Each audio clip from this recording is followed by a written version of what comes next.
for LGBTQ rights and secularism, they shifted their focus and money to Uganda, a country they identified as ideal ground for a religious takeover.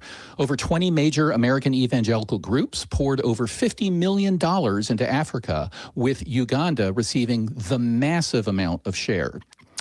United States Christians were successful beyond their wildest dreams. Fundamentalist evangelical and Pentecostal movements successfully embedded themselves within the highest echelons of Ugandan governance, to the point where parliamentarians now openly base legislative goals on biblical mandates rather than constitutional law or science.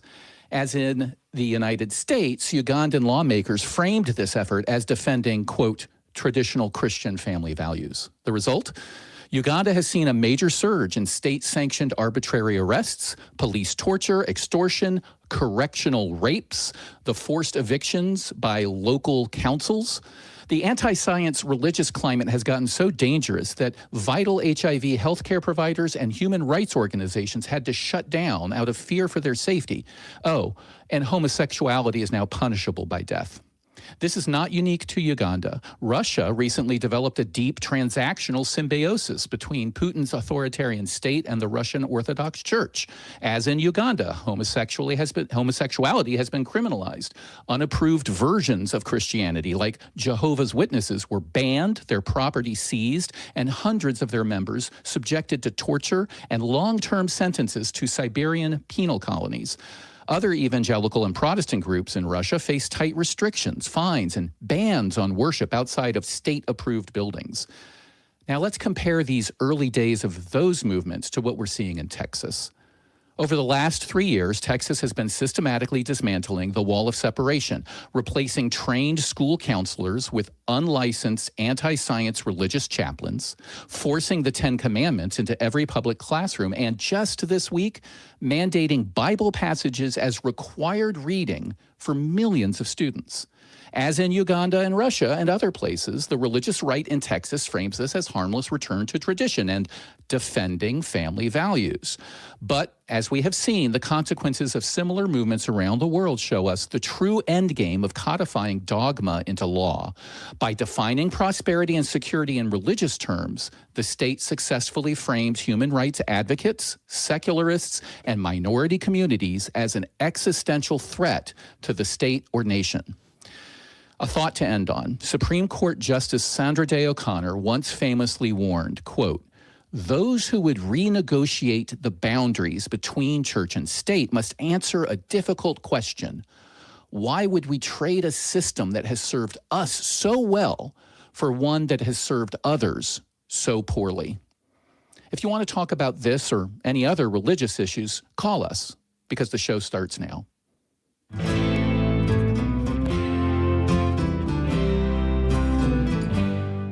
Welcome, welcome, welcome, everybody. Today is June 28th, 2026, and I want to welcome you to the Atheist Experience. Thank you for joining us. I'm the Cross-Examiner, and I'm delighted to say joining us right now is Godless Engineer. How are you doing, Godless? Hey, I'm doing pretty good. I'm pretty excited today. I know that we've already got some callers lined up, and so I'm always up for some conversation. I'm a little perturbed by the situation that we find ourselves in, but here in America. But other than that, I'm totally stoked and excited today. Me too. Me too. We had some callers left over from the last show. I did see that a couple I wanted to talk to have dropped off just as we started. I hope you didn't think that things were over. Call us back if you want to, because we're eager to take your call and talk about these things. Because I don't know about you, Godless, but I'm a firm believer that in talking with each other across the aisle, so to speak, the religious aisle, we can come to a better understanding of each other's positions and hopefully moderate each other to a point where we can get to live with each other without criminalizing homosexuality or prisoning people or favoring my religious group in the tax law or whatever it may be. Yeah, no, same here. I mean, I hope that we can do that. But, I feel like every day is a big letdown. Yeah. Kind of thing. So, I mean, I can only hope that the future brings better days, but we'll see. Yeah, I agree. First, before we get these calls, I'm going to get through this quickly so we can jump on them. We'll need to tell you that the Atheist Experience is a product of the Atheist Community of Austin, a 501c3 nonprofit organization dedicated to the promotion of atheism, critical thinking, secular humanism, and the separation of religion and government. This means, the fact that it's a charity means that you can give us tax-free donations, as many as you want, in fact, and know that not only is it going to go to a good cause, but it also helps you too. We are, I don't know if you've done this yet, John, but we are now triple streaming when we're live. Big shout out to our viewers on TikTok and YouTube Mobile. If you're watching us tonight on TikTok and you'd like to talk to us, then request to join and we'll bring you up on stage. Please be sure, however, if you do that, that you are 18 or older. And with that, I think we should just jump into these calls. What do you think? Oh, yeah. I'm totally down for it. Okay. I'm fascinated. There's two that fascinate me. I'm going to start with Tom, who wants to share their experience with God. And Tom did not give any pronouns, and it's Tom from Michigan. Tom, how you doing? I'm doing pretty well.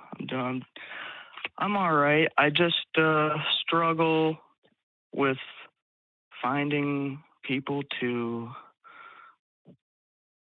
have like friendships with or stuff like this. I don't know. I have certain friends, but none of them understand anything about me, and they kind of just think I don't know. They think I think off, but I know this is true. And I don't talk about this with like many people. I've told my like closest friends. I've tried to talk to my dad about it, but my dad's like exactly kind of like you guys, where he's very atheist, and he grew up with like just things that make people atheist. And well, why don't we start from the beginning then, Tom, and tell us what you're talking about. So let's start with a question that we often ask people as a good starting point. What is it from a religious perspective? What is it that you believe? And more importantly, why do you believe it? I believe in a higher being that brings, I believe in love and these love feelings that I have. And these. What do you believe about love? That love exists? Yeah. So before. Okay. John, Godless, do you believe love exists? Yeah, it totally exists. I mean, it's obviously, I think that it's, chemical reactions in our brains that gives us a certain experience. Listen. Oh, I'm so sorry. The middle of my sentence interrupted the beginning of yours. So continue. Yeah, Tom, I asked John a question, Godless, so we could get a consensus here. And then we were going to throw it back to you. That's how the show works. So please, Godless, do continue. Never done. Yeah. I don't. So like, I understand it is the chemical process that gives us those experiences. And so I don't see a need to like suppose a larger meaning to that. I feel like we can just have those experiences and let those experiences sit with how they are, as opposed to attributing them to some kind of magical wizard that is necessary for it or somehow enables us to have those feelings. I just don't see the need for that God or that wizard or however you want to present them. I don't see the need for them in that process. What do you think, Tom? Tom. Oh, there he is. Okay. I don't know. I don't know what to make of that. Well, I asked you what you believed from a religious perspective and why, and the first thing you mentioned was love. So we assumed you meant love was God, or there was a religious aspect to love, and we told you, well, we believe that love exists, so we agree with you that it exists, but we don't think that there's a religious component. Do you? I don't know. I don't believe in everything that's been told in the Bibles. I don't believe a lot of the Bible stuff. I believe that some of these stories are probably true. I just know that there are deeper feelings. And hold on, I'm trying to tell you something, because this stuff doesn't make sense to me, or I don't really know how to make it, or it does make sense to me. Yeah, I mean, sorry, I was trying to interject so that I could help guide you in getting your thoughts collected, and so that maybe we can actually, instead of meandering around in the dark, maybe I can give you a flashlight, right? So maybe you can tell us exactly how do you know, or what exactly is compelling to you that convinces you that there's something beyond just our mere experience? None of this, like, that I have can be like provable or anything that I'm going to say, but these are like experiences and places that I've been to and have experienced, but it's just like a place that I went to and I don't know how I got there. And I came back, and everything that I used to know or care about, and I didn't even know anything when I came back. I didn't know who I was or where I was, what I was. Let me jump in, Tom.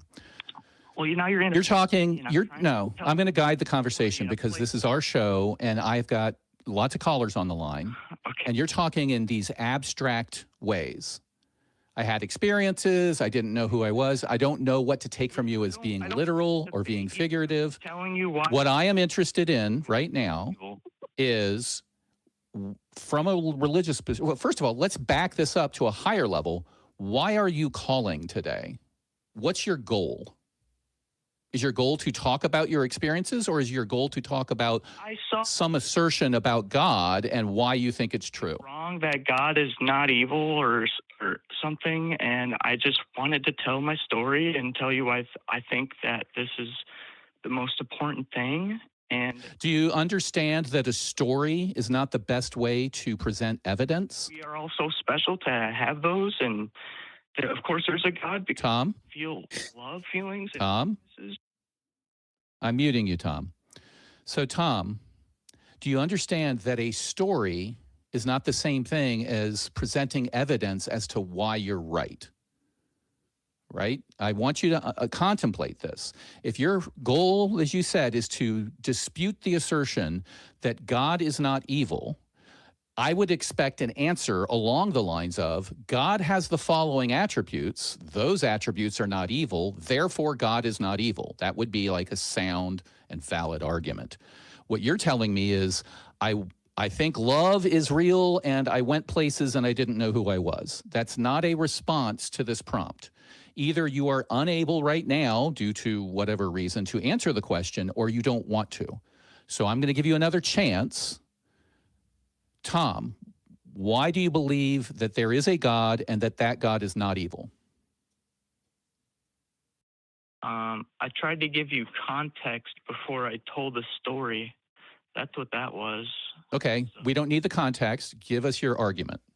And I can't give you an argument. I can just give you a story. That's fair. That explains these things, and that's all that would matter. But are you interested in any self-examination today? A what?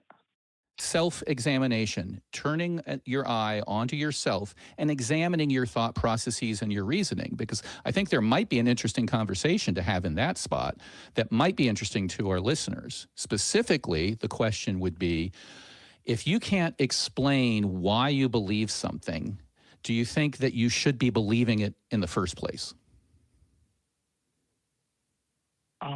Yeah. Do you think that's a good way to find truth? Understandable. These are feelings of love, feelings that aren't anything you'd ever have for like your kids or your grandparents or anyone you've ever known in your life. I was brought somewhere and I felt feelings that I can't describe or really ever put into words for you, but it was a place where... Hold on. I'm sorry, but I need to interject here. I don't understand the purpose of your call, Tom. Is it just because you wanted somebody to talk to? Because if that's the case, then I'd suggest the Recovering from Religion Foundation. They have people there that are trained to actually help guide you. Anybody. What? I want wanted to try to tell you why God is a thing and that it's definitely real. Then tell us why you think that instead of explaining how your fifis are today. Can you do that for us, Tom? Well, it's a part of my dream, and it's a story that I have. You had a No, dream. okay. Let me give you an example, Tom, of what we're getting at.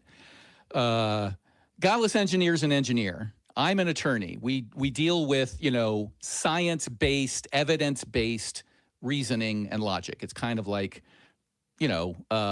how the world gets better, right?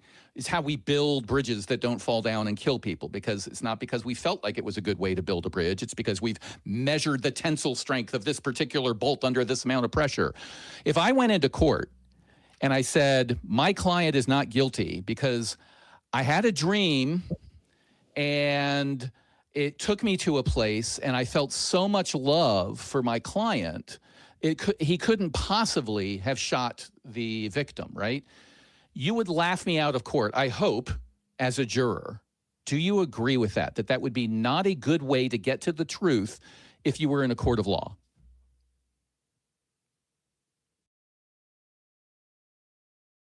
These are stupid arguments. I'm not debating you on some Okay. off-topic thing. I'm here to talk about... Yeah, off-topic thing is evidence. That's what I'm talking about. Evidence for your claims. God exists, and your evidence is, I don't care the details of your story. Your evidence is a personal story. All the evidence has been hidden and deleted, and there's scholars that think they know everything to try and make us brainwashed into believing this.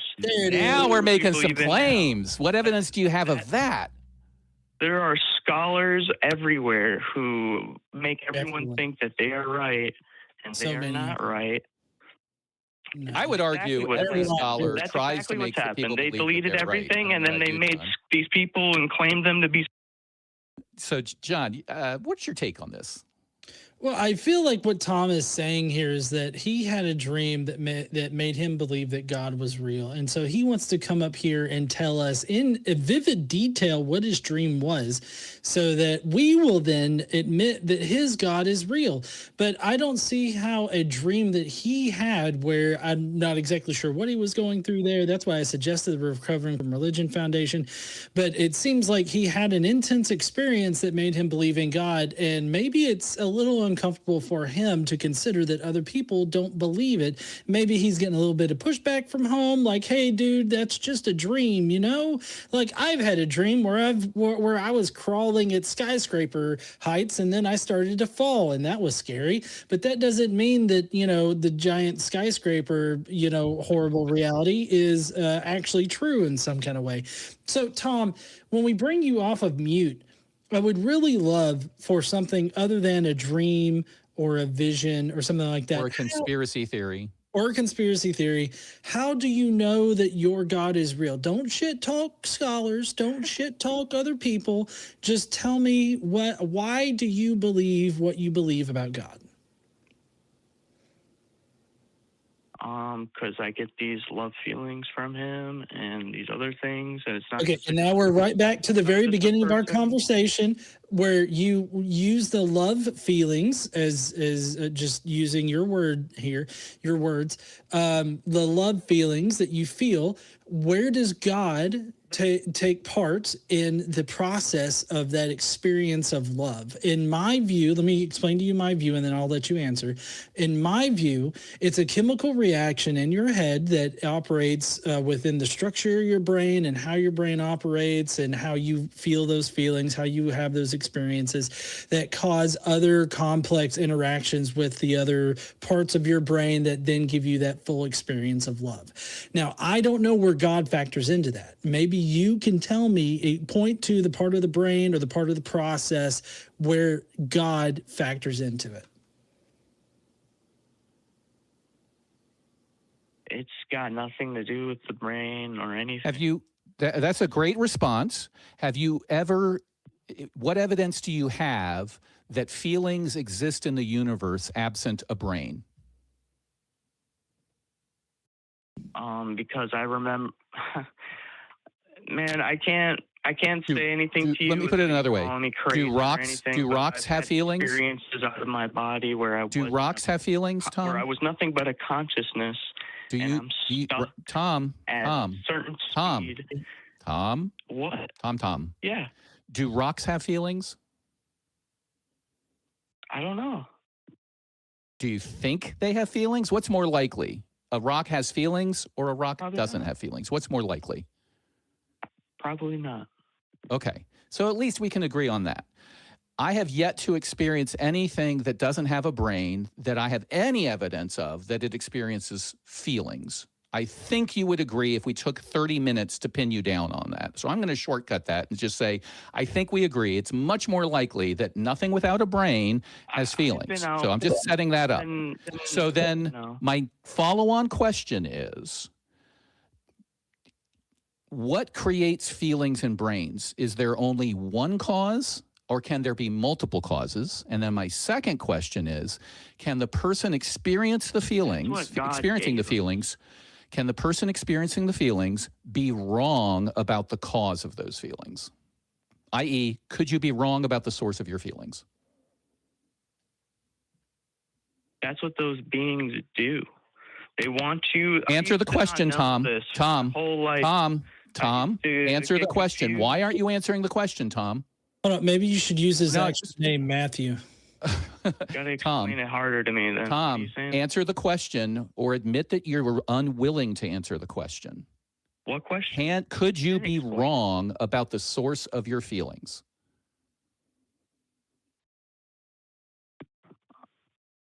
No. Okay, you are infallible. Congratulations. You got anything else, Godless? Yeah, Matthew, I'm just kind of curious. Sorry, Tom. I'm just kind of curious. Like, since you don't really have a good answer for where God factors into the process of love that we have, the chemical processes. There is no real answer for this. I can't actually explain it to you. I just know about these. Then why should we believe in your version of God? Places that I've been. If you can't explain, Matthew, lock in, Matthew, listen to me. If you can't explain it to us, then why do you think that we should believe in your version of God? Why does it bother you so much that we don't believe in God, or that your dad doesn't believe in God? It doesn't bother me. Then why are you calling in? It bothered you enough to call in because we don't believe in God, and you wanted to explain why your God exists. No. I wanted to tell you a thing that I experienced that was way more than it felt like reality was. This reality feels way less than this place that I was in. How can we just differentiate your experience from the experience of somebody who's wrong? How can we differentiate your experience from somebody who was on LSD but didn't know it? How can I tell the difference? Hey, you gotta believe in me. How can I tell the difference? And you can take it for Tom, you're talking and not listening. How can I tell the difference between what you say is happening and somebody else who has a different version of the story but is wrong? Like they were on LSD, they got dosed and didn't know it. How could I tell the difference between you two, that you are right and the other person who was unknowingly on LSD was wrong? Because mine gets into things that the person on LSD would have never gotten into. Okay, you're just wrong, Tom. You just have no logic whatsoever. Matthew, let's lock in, right? And you're just false there. The LSD, in the hypothetical, the LSD person has the exact same quantity of experience as you have. It's exactly the same. What's the differentiating factor in those experiences that makes yours real and theirs not?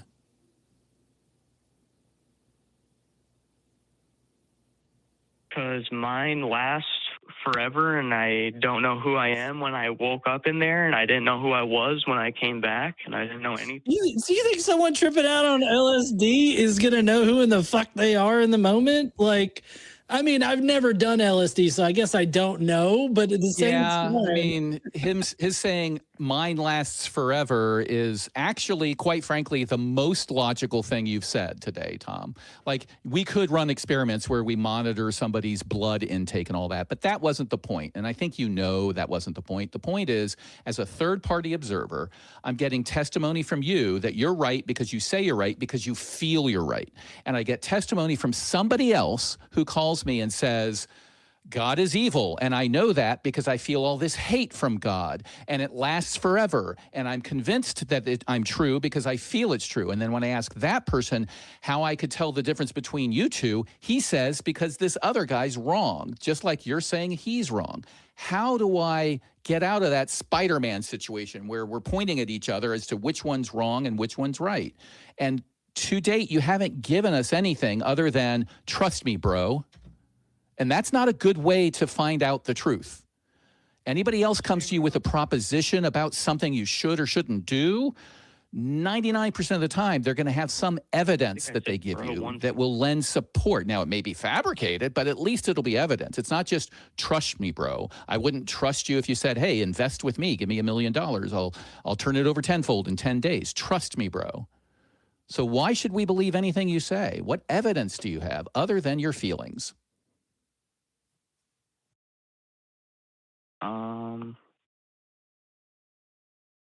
I mean, they're not like my feelings. These were real places that I've been to. no, wait a second. You started off saying that it was your feelings, like these were your deep love feelings, I've never right? said that. Right. Oh yeah, You yeah, said yeah. love I did feelings. say that. Yeah, All right. yeah. I appreciate the call, Was there Tom. something else? Have a good day. We'll work with you again if you call back someday. But man, that's not the best way to kick off the show with somebody I mean, I guess I have to address anybody that's watching. If you are a religious person of any stripe, do you think that Tom was the best argument for the existence of God? If not, give us a call. We gave him a chance. I don't think we were rude, but my goodness, I think that's the most abstract, illogical call I've gotten in years. Yeah, I do want to emphasize to people that if you feel the need that, you want to call and express like these thoughts or feelings that you have and you're confused by them, there are, there are plenty of organizations out there. Recovering from Religion is a perfect organization to call up. They have like a chat line. They've also both textual chat on their website, as well as you can call in, or you can use seculartherapy.org and you can get a line on some good secular therapy. Either one, those would be the places to call in and talk about your feelings and how they made you feel and how confused you are, as opposed to, well, I mean, I'm just an asshole on the internet, just calling an asshole on the internet and ask them what their thoughts are on it or something, trying to convince them of one thing or another. That's what I would suggest. I agree. I echo that. I have serious concerns about what Tom is going through. I'll leave it at that. I hope, Tom, you find the help you need to address these issues. I think that if you are finding that everybody you know and everybody who cares for you and people on the internet who do this for a living and analyze sort of claims, if you find everybody is, in your eyes, ignoring you and maybe even eventually in a conspiracy against you to hide the truth, I think that's a sign you really need to talk that out, because I'd be very worried if you lived your life that way and didn't sort of face the question of, what if I'm wrong? What if this is just an experience or a feeling I'm going through? I've told this story before on the show. The very short version is, went through a 15-hour surgery, came out of it. The nurse was trying to steal my stuff and not feed me and all these things. And after investigation of a good friend of mine, she found out, oh, you were put on this new pain med. Attending comes over and goes, oh, yeah, we're putting you on the old pain med. As soon as that happened, nurse was the nicest person, and I realized I was just imagining the whole thing. But while it was going on, I would have sworn under oath, at the risk of losing my livelihood, losing my law license, I would have sworn that this was going on. You have to understand that your mental state is only evidence of your mental state. It's not evidence of anything else. Physical evidence is great. Consensus evidence is great. But anecdotes, especially of one, and where the anecdote includes everybody around me is trying to convince me I'm wrong, you might want to start looking into the possibility that you're wrong and there's other causes. I don't know if you've ever had any of those experiences, Godless, where you're like, man, it could be little things like, I swear to God, this thing happened and everybody with me was wrong. And then I look at the video that was taken as, nope, it didn't happen. But I think we've all had moments where we were convinced, but we were wrong. Oh yeah, I mean I'm wrong all the time. My wife is sure to point out when I am, so I've got that good barometer there. Excellent, very very good. Okay, so callers, I think you can do better than that. We've set a very low bar here. If you want to defend what Christians are doing in Texas, call us. If you think that what happened in Uganda in the name of Christianity was good, call us. We have other callers. I have a few announcements and we'll get to you callers. First of all, please like the video and subscribe to the channel, enable notifications and comment below on your favorite caller. Right now we have one, maybe he's your favorite. Another way to support us is by sending in super chats. Get them in and we will read as many as possible on the air. That's a great way to support the team. Next, if you're in the Austin area, which is where the ACA is located, of course, follow us on Meetup to keep up with community events. You can see what's going on at tiny.cc/ACA Meetup. There's events like Philosophy Under the Stars, game nights, and more. Next, you can join our weekly watch parties at the Free Thought Library on Sundays for live viewings of Talk Heathen and the Atheist Experience every Sunday. Doors open at noon, and it's a great place for community building. Last but not least, we have to thank the people who screen the calls like you just heard and try to figure out what they are before they get on stage. The people who man the microphones, the cameras, the mixer boards, get the streams together across 3 different platforms every single show, every single week. There they are. A big thank you to our crew who put this show together every week. Video operators, audio operators, note takers, call screeners, chat moderators. Would you like to be one of these gorgeous, attractive, financially successful gods among men and women? Would you like to be a guest on one of our shows? Would you like to try hosting a show? We're always looking out for people interested in being a part of our production. So if you're interested, please email volunteer@atheist-community.org to get involved. That's what I did several years ago, and I've really enjoyed working with the team. I eventually got to go out for the Bat Cruise one year. That was awesome. Have you done the Bat Cruise, Godless? I have not been lucky enough to do the back cruise yet, but I'm hoping to make it out there one year. I think that I'm a little preoccupied this time around too. Yeah, but I'm really hoping. I'm really hoping to make it out there sometime soon. Okay. All right. Well, maybe we can see each other one of these years. I'm going to take the next caller, unless you have any other comments on the amazingly attractive crew we just showed. I'm really appreciative of the crew. They make things happen here, so I'm so glad that they're able to make stuff work all the time. It's stunningly good what they do. All right, we're going to go to Gannon, who's been on the line. I know we have a few other callers. We will get to you. Please hold on. Gannon, no pronouns given, from California. All the comment is crazy Jesus doomsaying believer. I don't know. I don't think our call screener wrote this, but maybe that does describe you, Gannon. What would you like to talk about today? Would you like to talk about crazy Jesus-believing, doom-saying madmen? That's funny. That's really funny. Is that what he said? Why would he say something like that? I'm having trouble hearing you. Can you hold your mic closer to your mouth? Yeah, I'm real close to you right now. Can you hear me? There we go. That's much better. So, are you a doomsaying madman, or do you want to talk about them?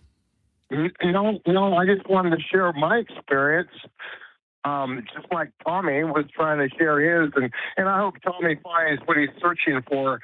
I got to tell you, do you think, quick question before you get into your story, do you think Tommy was searching for something, or was Tommy just trying to reaffirm his currently held beliefs? Because I hope that you're searching for something and you're interested in a conversation. Tommy just wanted to just keep repeating his love.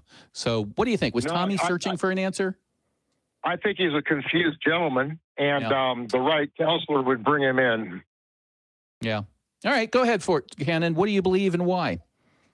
Well, the first thing I want to say, I'm really honored to be amongst a lawyer and somebody that's a general engineer. I think that's what you said. You guys are pretty smart, and you know, I'm just a layman.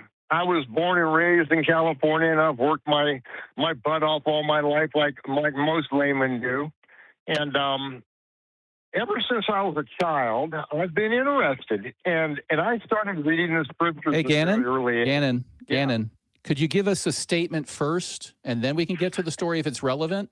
I asked you what you believe and why, and we've heard a preamble. So why don't you get to the point? We have a lot of callers. So what do you believe with respect to gods, and why? I believe we've been lied to. I believe that we've been taught traditions and lies. And you've got to look at your history and study to see what the enemy has done. He has counterfeited everything. Who is the enemy? Satan. Okay, so I'm taking it that you believe that there is a God and that there is a Satan. Is that correct? His name's not God. He's not a God. Okay. So the Hebrew, that's the English word, and that's wrong. In fact, let's not argue about definitions. That's a losing argument, Gannon. The traditional idea that people have of a supernatural, very powerful, possibly creator of the universe is what generally people call God or whatever you want to call it. Do you believe that one of those exists? Oh, most definitely. And why? Why do you believe that that thing exists? Because just the evidence alone of Yahusha, I believe the name is not Jesus. The name doesn't matter. Gannon. Oh, Gannon. I won't say it again. The name matters. Sir, Gannon. Sir. Gannon. The name Gannon. matters. You know, Gannon. the name matters. Gannon. You're a lawyer. You're a lawyer. The name matters. You're a lawyer. Come on. I'm a lawyer. You know what it has at the beginning of every statute and every contract? It has a definition section. And that definition section applies to the scope of that statute or that contract. So if I sign up a contract with Godless here, where he's going to sell me his car that was once owned by Elvis, and I'm going to pay him $1 million for that car, I could start at the beginning of the contract to say, John, the owner of the car with the serial number XYZ that he is saying was once owned by Elvis, parentheses, car. Or I could call it blurblop, right? But what we did is right at the beginning, we came to an understanding of what blurblop meant or car meant. And then for the rest of that conversation that is that contract or that statute, I'm just going to say blurblop. And we've come to an agreement on the idea. You shouting that the name or the label of the thing is important is concerning to me because I don't think you're genuinely interested in talking about why you believe. Because as soon as I asked you why you believed in this blurblop, God, thing, you went off on a name argument. And that to me, in the courtroom, is a sign that you don't want to talk about what I just asked you. So I'm going to ask you again. I'm going to take you off of mute, and I'm going to ask you, why do you believe in this blurblop?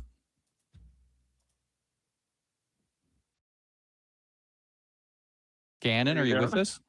Yep. Yeah. So why do you believe in blurblop? What is blurblop? Were you not listening to everything I just said? I was listening to your authority of the name and why the name wasn't important and everything. Yeah, and what did I say John's car that was owned by Elvis was? It was blurblop. Just like we could call your God blurblop. The name doesn't matter. So I totally why do you believe in blurblop? I don't believe in blurblop. You don't believe in an all-powerful being that possibly created the universe? I believe that God became man. I believe God became man and he became flesh and he walked amongst us. Okay, why do you believe that this God exists? That's the question I've been asking now for 5 minutes. Why? Too much archaeological evidence. Man, they found... Give us your best one. Noah's Ark. They found... They found Noah's Ark. Okay, John, I'm going to kick it over to you. We're going to address the first piece of evidence. The first piece of evidence we've ever been given when I asked for your best was they found Noah's Ark. What are your thoughts on that, Godless?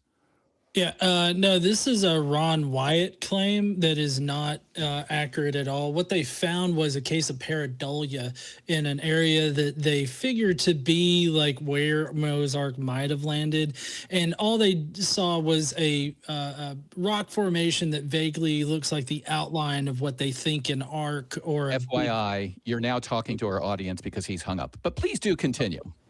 Yeah, so that was really interesting. I really wanted to interact with Gannon. I did. Well, I mean, he says that the enemy is Satan. And so the thing that I've been doing here lately is I've been trying to provoke an instance of cognitive dissonance with some people. And that's by juxtaposing what is part of the tenets of the satanic temple against what God has commanded in the Bible. And so, like, I'll put up things like, okay, tell me, is this God or Satan? The fact that you can a father can sell their daughter into sexual slavery. Like, is that God or Satan? And they're going to be like, oh, that they could either admit that it's God or they'll say that it's Satan. Either way, the next question is, okay, is this God or Satan that the freedoms of others should be respected? Is that God or Satan? And, you know, they'll be like, oh, that sounds like God. That's great. And it's like, no, that's actually a tenet. That's tenet number 4 of the Satanic Temple. So no, that's actually Satan, the supposed enemy. And so it's rather crazy, this preconceived notion they have of Satan in this respect. Now, I'm not saying that Satan is real or anything like that, but I definitely think that the Bible doesn't exactly have like a Satan figure that is as evil as they think he is. He's just portrayed as being evil, and people have just been like, yeah, he's fucking evil. Yeah, I think I too wanted Gannon to stay on because he finally gave us a piece of evidence. And Gannon, if you want to call back, feel free. Maybe your phone was just conveniently disconnected the moment we started talking about one piece of evidence you gave us. If you're not calling back because you just were asked for evidence and we're allowed to talk around that question, you're a coward.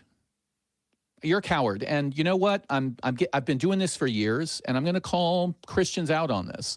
The Christians that are willing to call into the show and have honest conversations, I'm not talking to you. I've had a lot of great conversations with a variety of people with a variety of religious beliefs.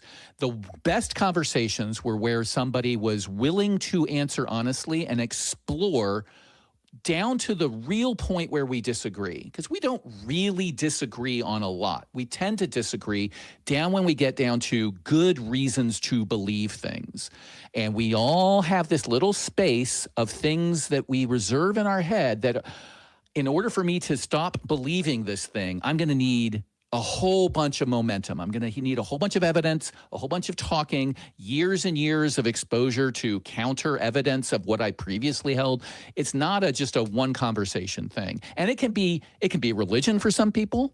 It can be other things. I remember one of the best speeches I had that illustrates this was when Sam Harris gave a speech, and he started out citing all of this stats about how bad having fireplaces in your house are for your health. Like the smoke increases your cancer rates. It's bad for children. It can give them asthma.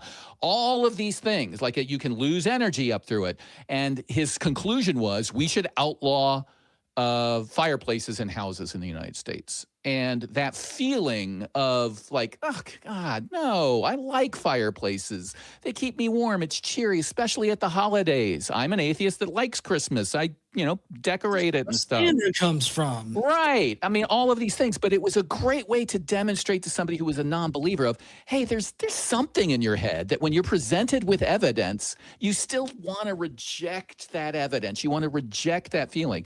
And I feel like a lot of people will get to that space, and that's an interesting place to have conversations. But when you posture like Gannon did, when you beat your chest and try to gain control over the conversation on a call-in show and then run away at the first realization that you're not going to be able to do that, I'm going to call you a coward.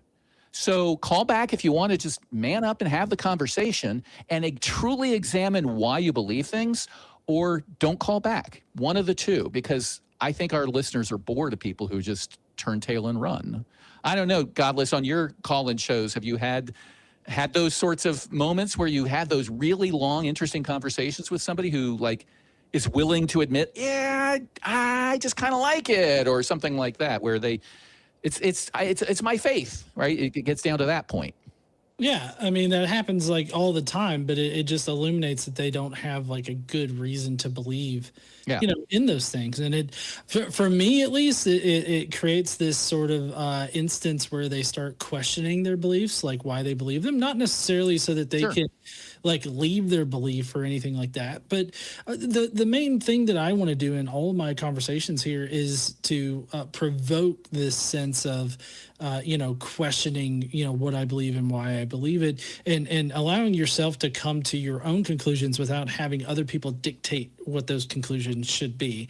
I think that that's the biggest thing that's missing from a lot of, the religious community and everything. They're allowing people to tell them what to think instead of using their reasonable and rational faculties in order to come to their own conclusions. Yeah, I totally agree with you.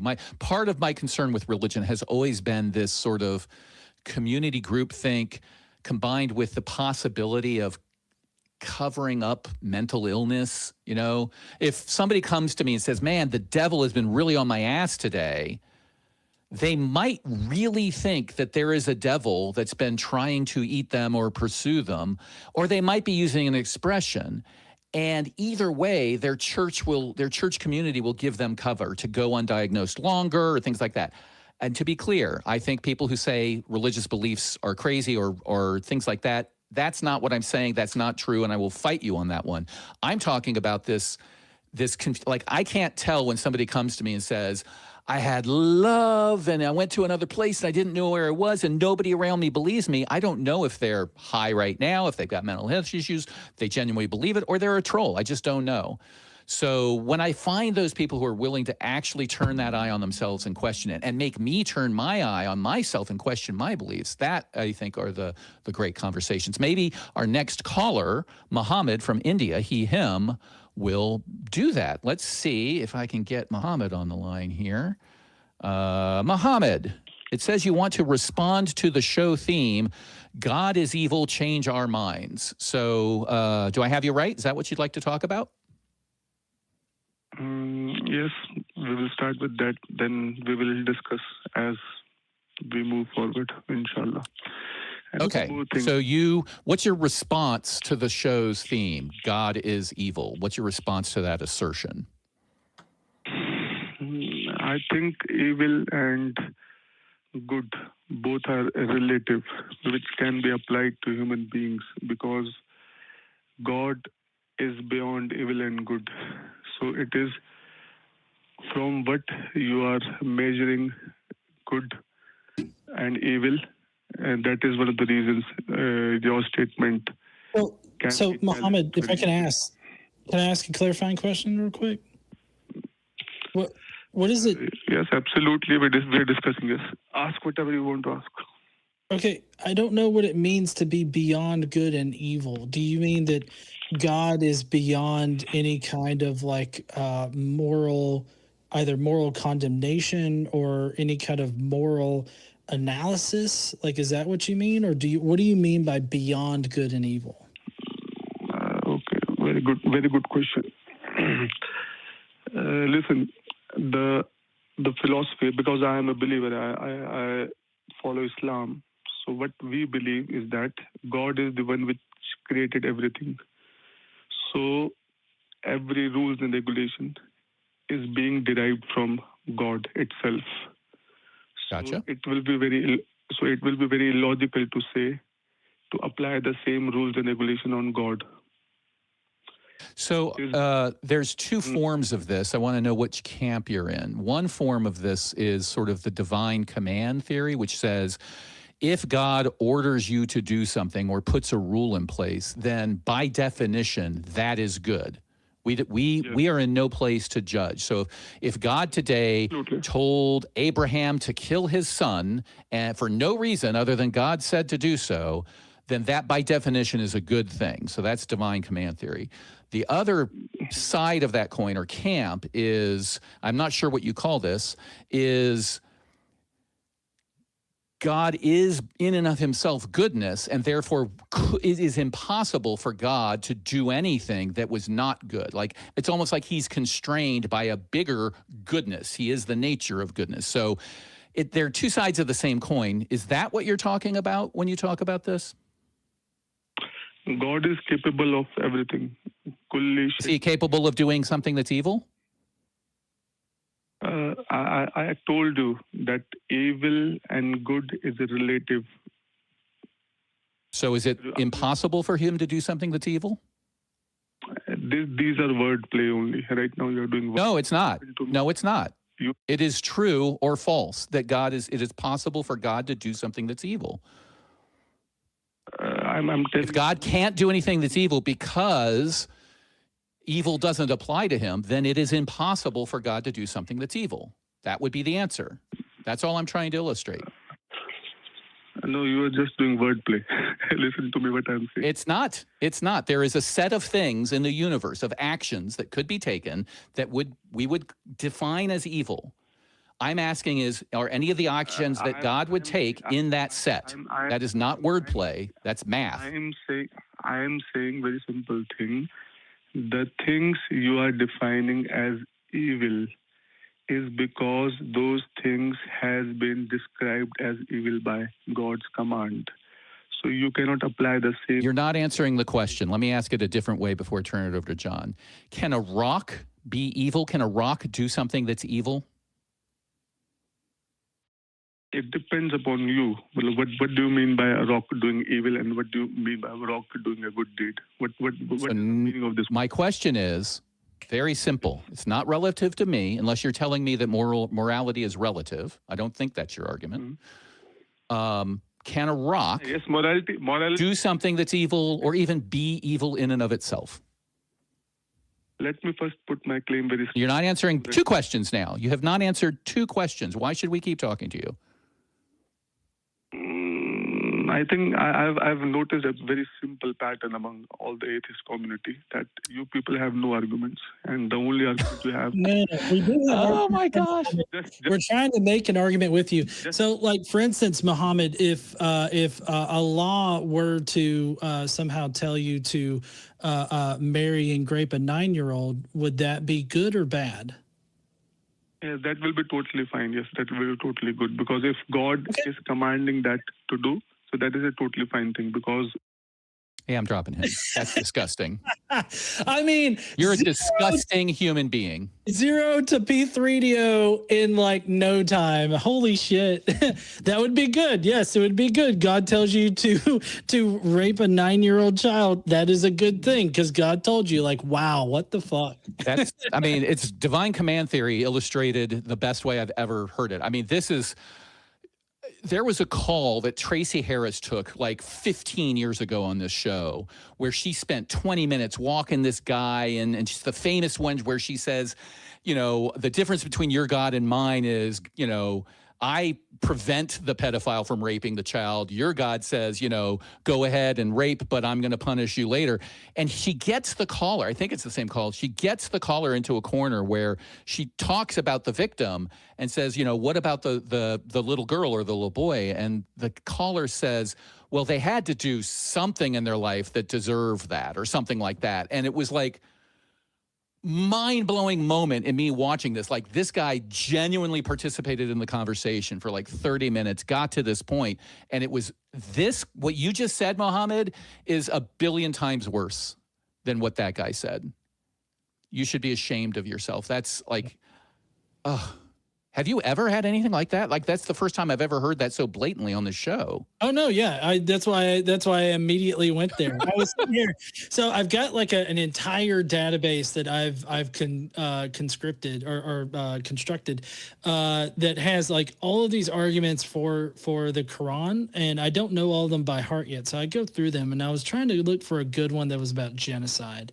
And just because like I didn't want to go straight to the P3DO thing, but then he was telling, oh, atheists don't have any arguments. It's like, oh, okay, well maybe we don't. Let's say that we don't in this respect for the moral argument.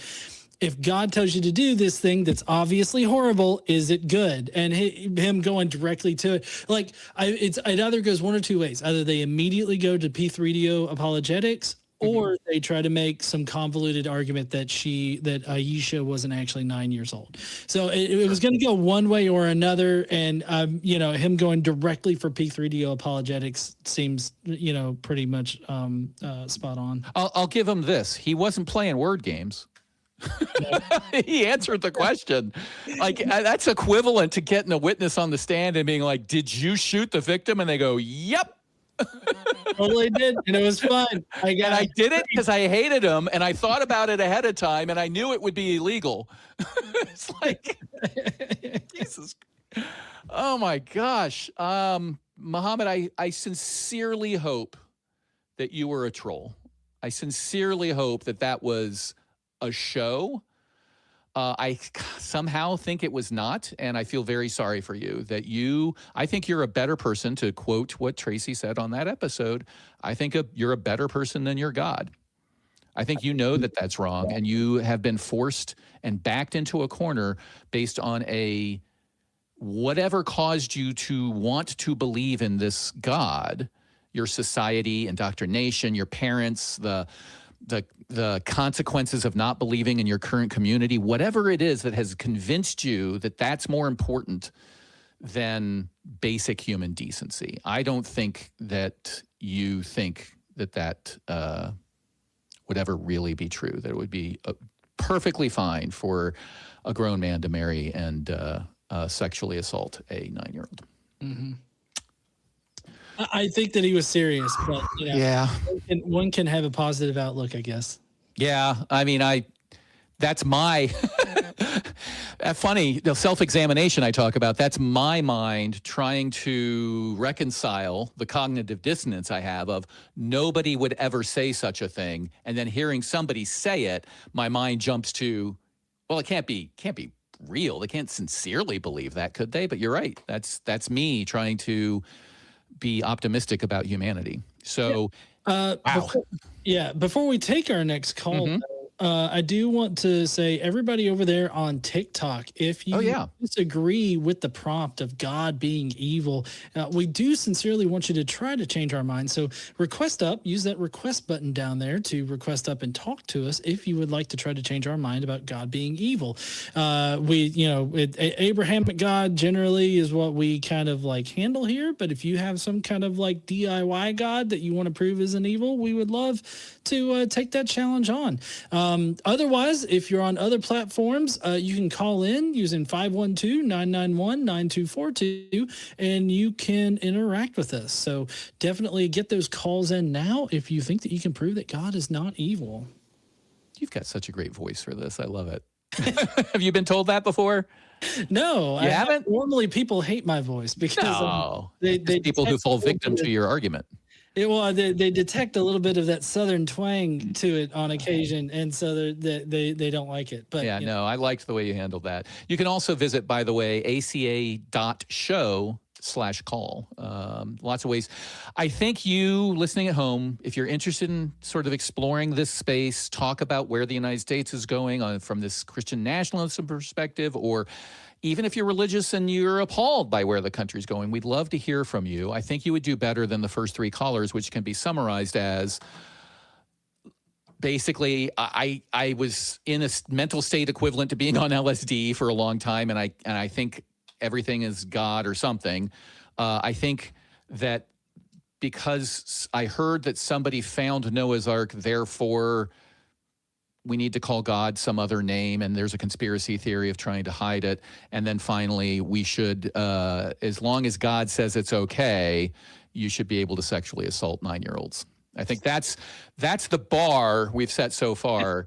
If you're sitting at home and you're shaking your head and doing the No True Scotsman of call-in show listeners and going, those people weren't real arguers. Those people weren't real believers. You should call in. Tell us what you believe and why, even if you just want to chat. That said, let's go to Joel in California. No pronouns given. He wants to talk about what they believe and why. That's the questions we ask, Joel. So let's pull Joe up here. Joel, what do you believe? And more importantly, why do you believe it? On the air. Sorry about that. That's okay. Whoever's in the room that you had to tell you were on the air, thank them for giving you space. So go ahead. What do you believe and why? I'm so excited and nervous. I'm a theist. I'm a Christian. Okay. And why do I believe it? I guess get straight to the point. Well, I can see the devil. Is that bad? When you say you can see the devil, do you mean literally your eyes are seeing things and that is a figure that has light reflecting off of it and it's a devil? Right. Well, I wouldn't say that unless, I've had, video and photographic evidence of what I've seen, So this is not like you believe in me or whatever. I guess you have to believe me at this point. But I guess, unless I could send the pictures in to you and talk at a later date, I guess, can you take that at my word?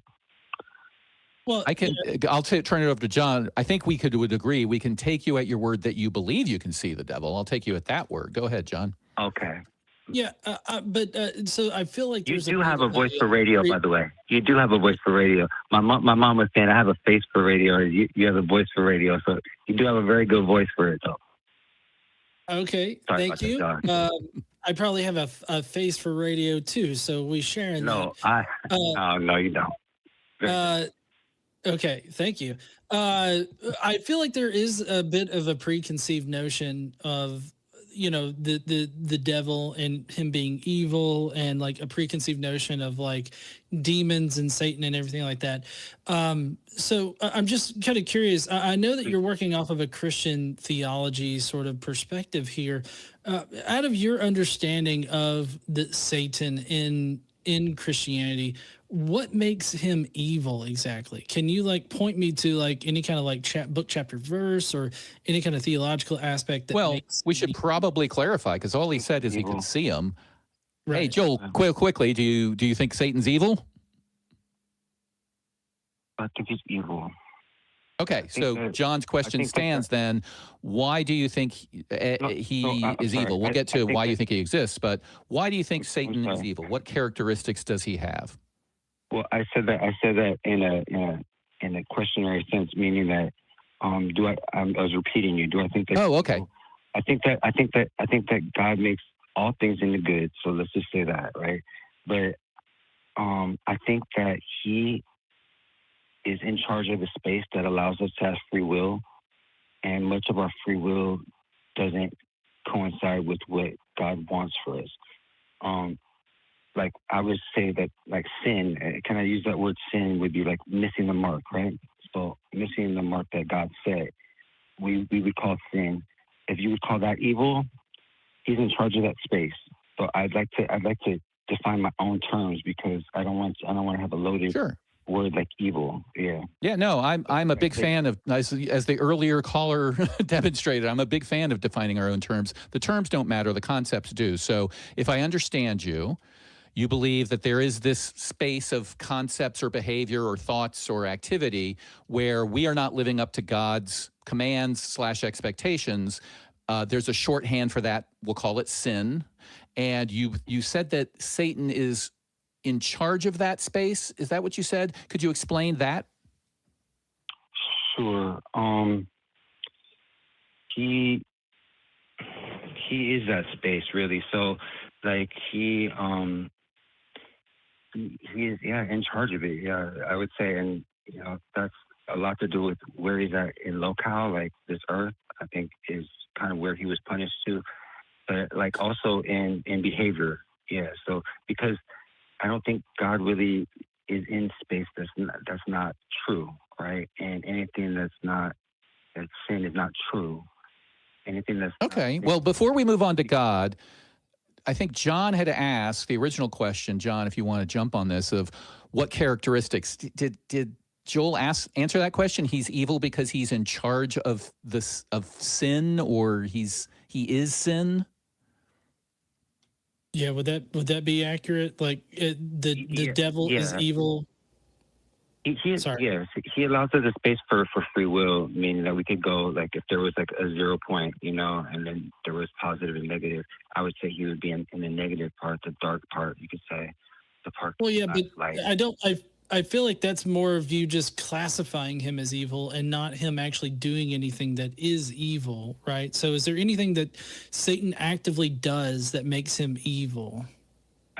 Well, like, let's clarify. I'm gonna ask that question with a hold on, Joel. Joel, hold on. No. There's crosstalk sometimes. I want to agree with that question, but I also want to layer it above a presumption I think we're making. Do you agree that things are not good or evil, actions are? And then assuming that, yes, you agree that actions are the things that are evil, then we get to John's question of, okay, what actions has Satan taken that are evil? I'll go with you on behaviors are evil. I got to say that I do think that entities can inhabit things, and in that sense, I think things could be evil, but it's not the things themselves really. It's kind of, our language doesn't really work with a lot of this stuff, but I'll go with you with behavior for now. That's fine.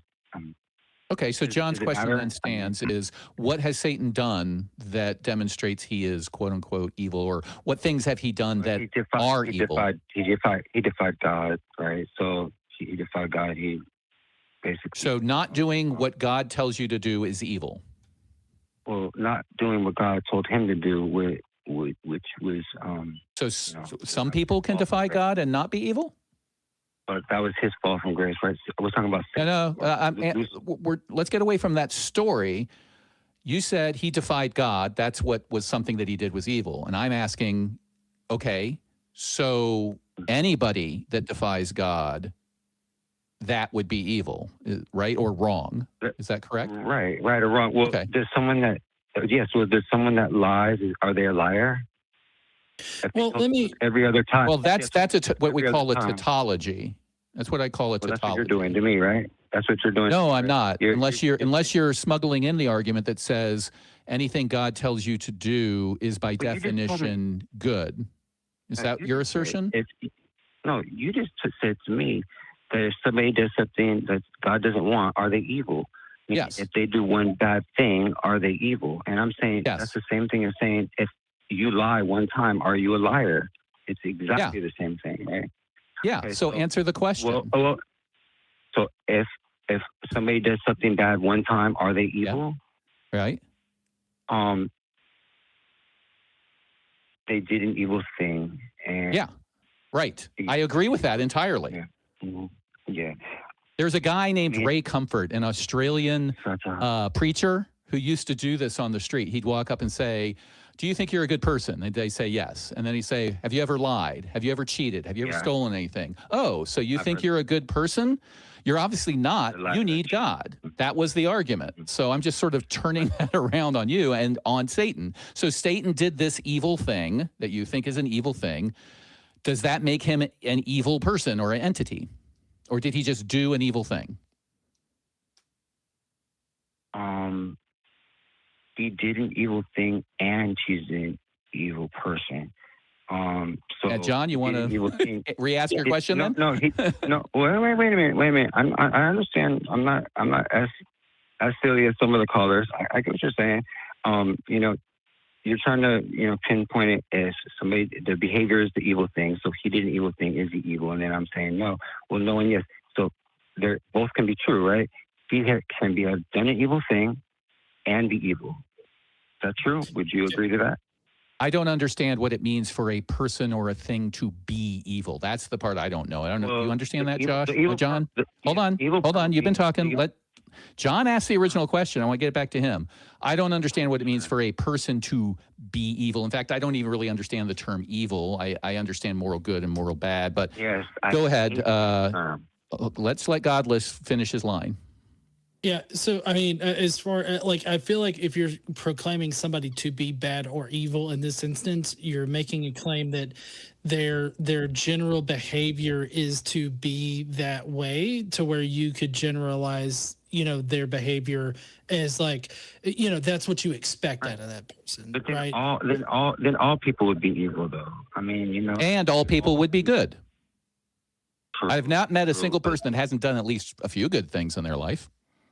True, but there's a very good argument that none of those things were done for the sake of doing them. They're done for the sake of making themselves feel better at the very least. But Well, That's I that's an Ayn Rand God, philosophy. We could get into that, but I think we Joel, expect God to be good. well, Joel, I do want to kind of stress test your criteria for some action being evil. You in never this defined evil. Aren't you supposed to define evil when you asked me the question? You said you asked me the question. Can you define evil? no, none of You us have asked me the defined original it. But question. you said Let's that go- let's go to the that original God is question. not Let's go to evil. the- So why don't you define start what over. you mean by evil? Let's start over. You asked me the original question. Let's start with that, and I'm gonna be as direct as I can with you. Can you ask me the question and define your terms, and then I'll go from there. I'm so sorry. Oh, that's no problem. What The was call notes say the you original want to question? talk about what they believe and why. And I asked you, what do you believe and Forget why? the- And Forget the call notes. You asked me a question. God just asked me a question. You said what? Right. And you want me to answer. you asserted that Satan was evil, and he said, what demonstrates that he's evil? Basically. No, I'm sorry. The original question was, do you think that Satan is evil? Is that right? Do you Yeah. think that Satan is evil? Okay. Now, can you define your terms? No, What I can't. evil? I don't know if John can. Go ahead. You cannot. Well, Okay. So, You're Joel, asking the question. So you define how for the purposes of this conversation, I would define evil as being something that's so tremendously bad there is no context or no extenuating circumstances that can rescue the action. It is considered bad regardless of any context that could be proposed as to redeem it. So it's like something that's beyond the pale, something that is so horrible in action, like the previous caller, Muhammad, that we had. Go ahead then. Fine. That's perfect. Now ask the question for the callers. Okay, what For the action? listeners, I'm What sorry. action did Satan do that makes him evil? I thought the first question was, do you think he's evil? In that regard, do I think that Satan is evil? I would say no. And by the way you define evil, I would say no, because Okay. God can make all things good. Okay. All right. Is that clear? Why do you believe that there is a God? All right. Can you define God? Do you believe that there is a God? Can you define God for me? Do you believe that there is a supernatural being of any sort that any person on this planet would reasonably call God? Yes. Okay. What do you believe in that aspect, and why? Let's start with what you believe.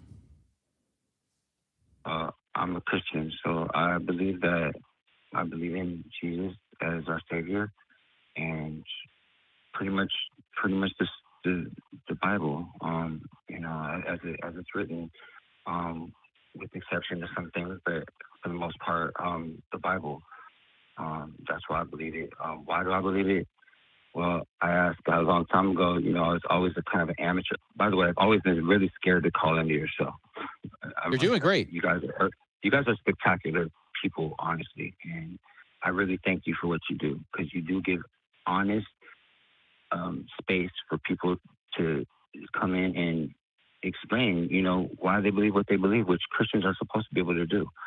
So thank you very much for that, and I do appreciate it. I appreciate that. And I do like the fact that you are answering and you're thinking about your answers and are willing to say, well, wait a second, we need to define that first. That's a real conversation, because we're not here to do gotchas or create clips. We're here to have a conversation. So you're a Christian. There's variations on Christianity, 10,000 different sects and all that, but we'll just say Christian. You believe either that works or faith will get you into heaven, and that there's a God, and God is related to good and evil in the ways that you've talked about. Why do you believe that? Okay, so I asked God probably when I was in my early teens, if you're real, can you show me this? Because it's kind of hard to believe some of the stuff that you're saying, you're claiming, basically. I'm speaking to him. And it wasn't until a couple of years ago that he gave me the answer based on my lifestyle that I was living. I guess the answer was to see Satan. And so I'm able to... How did you receive this answer? I didn't quite audibly hear you. What was the answer, and how did you receive it? Well, the answer was he showed me Satan. He let me see Satan. So and that was his way of saying that he's real, because I know that he's the opposite of something, And so for me, from my own experience, right? Because why do you believe it is always a personal experience. If you had an experience where, though you've been on this show all this time, you had an experience tonight that you thought was God, and then you had to come back and explain why you think that there's a God, and you say, well, I had this experience, well, then they'd have at you, right? They'd rip you to pieces based on that, because, it's not provable or whatever. But I don't think that God's something that's so much provable as a personal thing, right? That's his connectedness to everybody, Joel, the beauty of it. Go ahead. So Joel, you say that you were you had this experience with God where your actions or how you were being was condemned by God, and and he showed you Satan as, I guess, an embodiment of evil. That's what I kind of took away from that. Am I on the mark with that? You're on the mark, and he's not what you'd expect at all. Well, I'm gonna go back to that other question. I think that's right, John. We asked you at the top of the show. Just to clarify, do you visually see him like you'd see a cup of water in front of you, or a person standing on the corner, or are we talking about some other meaning of the word see? Not at all. Not at all. Great question. It's very hard to explain because I've never experienced it before, and there's not a lot to compare it to, right? So I'm going to do my best, but it's more, if I would say, it's almost like another realm, right? It's really hard to explain, but the stuff that you're wanting to me to answer for, like the cup of water, is it an object? Definitely not that. Definitely not a thing, right? Definitely not a thing. Is he no thing? Definitely not, right? He's like the spirit, man. He's a spirit. It's crazy. Okay, I'm going to list off the five. Hold on. We're gonna jump in real quickly. I'm going to list off the 5 senses that human beings have. These are methods that we have to detecting things around us. The only way we know to do this.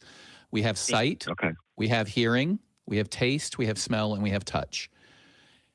I'm going to ask you for in a loop. Can I see Satan? Can I hear Satan? Can I taste Satan? Can I smell Satan? Can I touch Satan? If I'm in your place, are any of those applicable, or are you detecting Satan through some other means other than those 5 senses?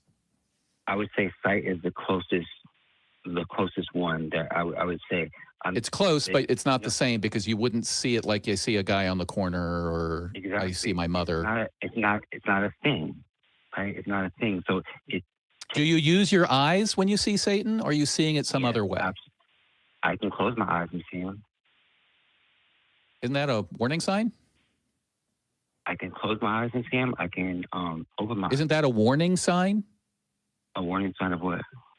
What do you think? What would you say to anybody else who came to you and said, you should believe that this exists because when I close my eyes, I see it? I didn't say that. I'm not saying that you did. I would say, what would you say to somebody who said that?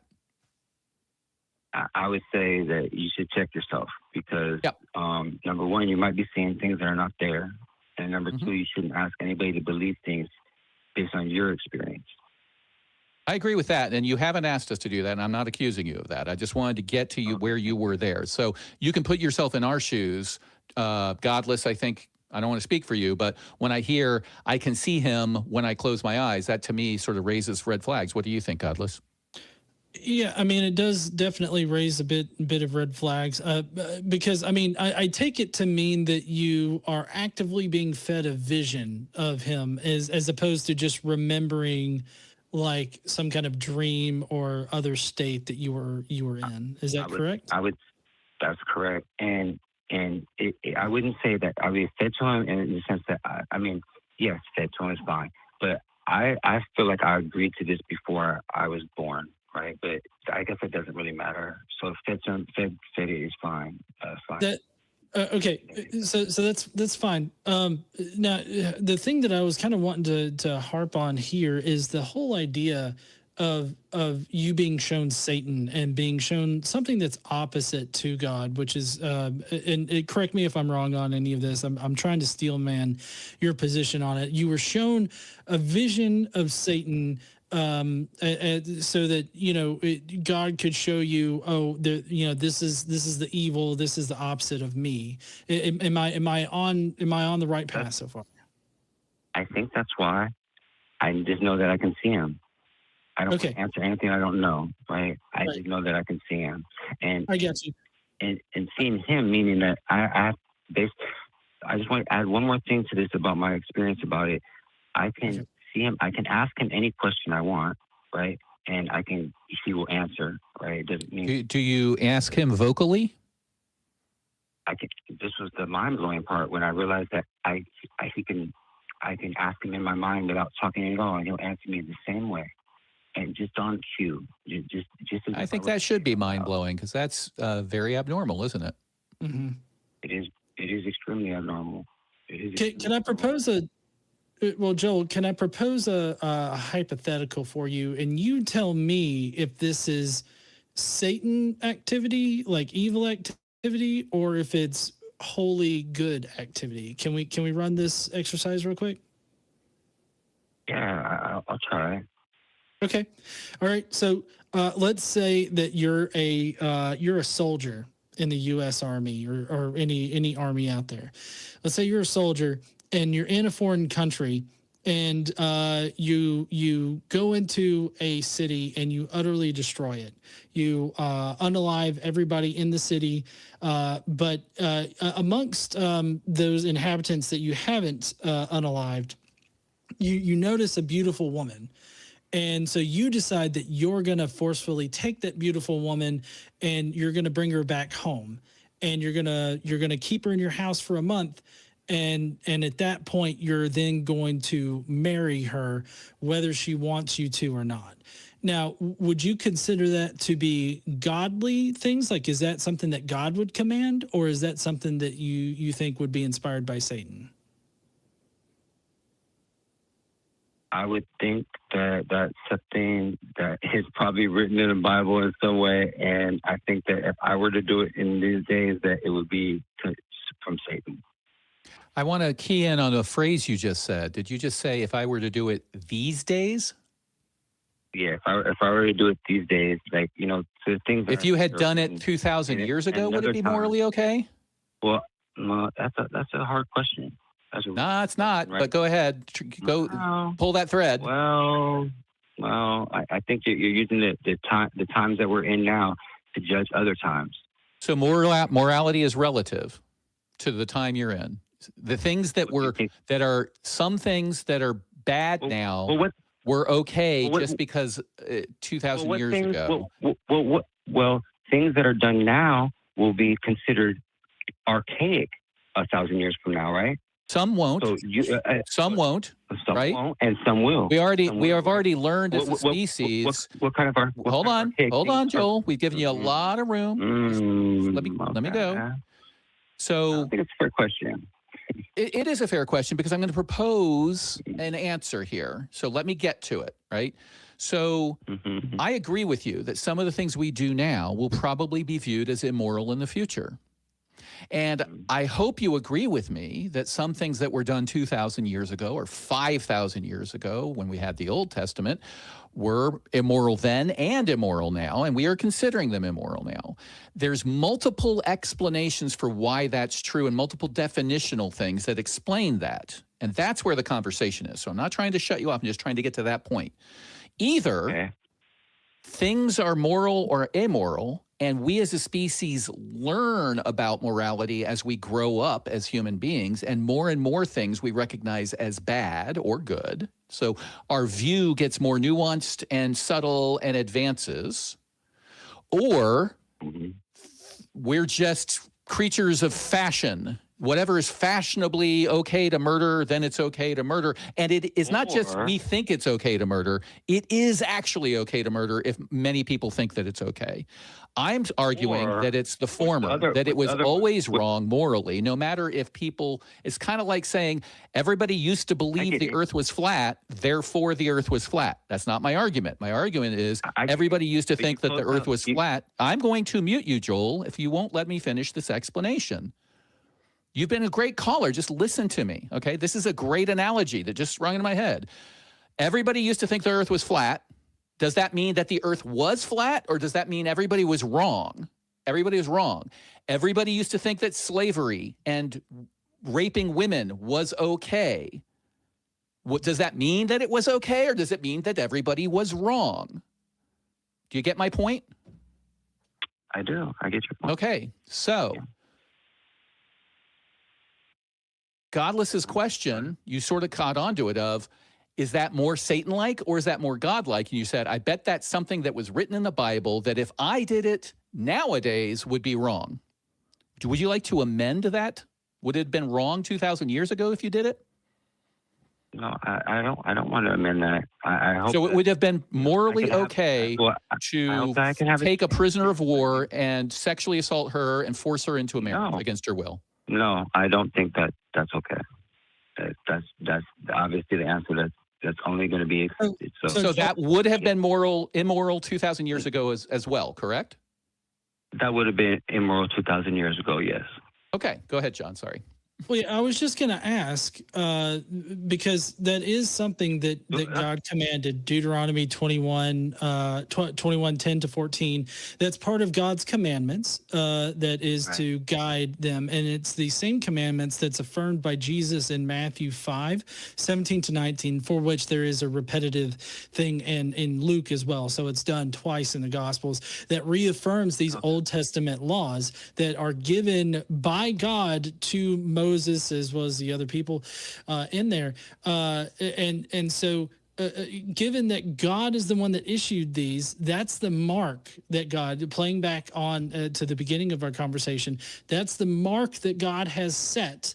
Right. So by not doing that in war that God has commanded, this is the behavior that God has commanded, has allowed you to do. So by not doing that in war, it seems to me like you would have to say that you're committing an evil action by not adhering to that mark that God has given. Would that be correct? Well, no, that wouldn't be correct. That wouldn't be correct at all, because this is the problem with taking one era and moving it and applying it to another era. Right? Is God constrained by cultural norms? Do I have any time to talk? Do I have any? We have given you so much time to talk, Joel. A lot of talking. Joel, we have given you we gave you compliments on how great you were. We've given you time to talk. You guys are taking 80%. This is a back and forth, and if you say something where we need clarifications, we as the hosts are going to ask for clarifications. So please answer John's question. Well, yeah, Joel. So just to give you a little bit more information here, I'll give you your time to respond to this, and I promise you. But it seems what it's coming across to me is you're saying that God either changes or God is compressed or constrained. Sorry, God is constrained by the culture that He is talking to. So like His commands are not meant for all time, which is actually contradictory to what the Bible says, because the Bible says that God's law is a perfect law meant for forever. That's somewhere in Psalms. But God says that, right? And so it seems to me like what you're saying is that God is constrained by the culture that he's either speaking to or the culture that exists at the time. And that seems to be a violation of his omnipotence, his all-powerful nature. No. And if God is constrained by that, then it seems like God is somehow driven by human need, at least the laws of You guys are God. good. You guys are good. You guys are really good. No, God's not constrained at all. We're limited. We're limited on what we can and what God can apply to us at any given time, and we grow hopefully.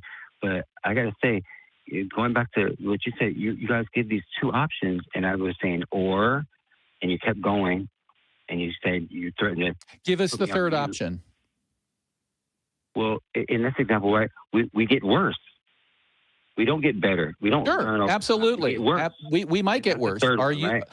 So that begs the question. I want that to be one example of Hey, many that you Joel. times that you do that. Well, don't get offended.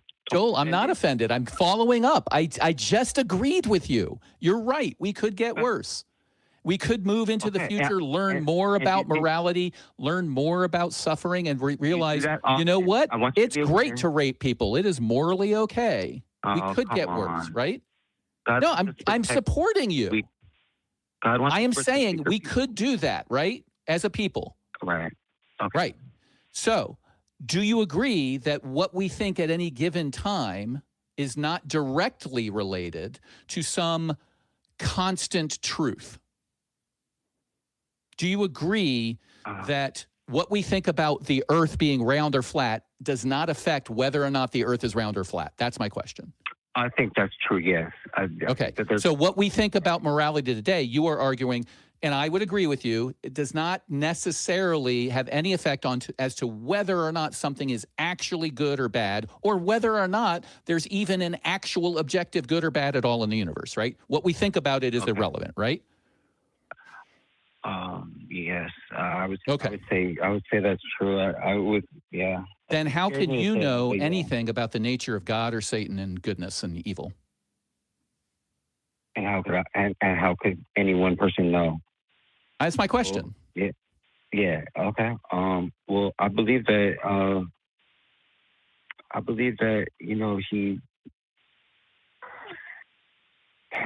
he puts it into our hearts, pretty much, And but couldn't it be Satan deceiving you?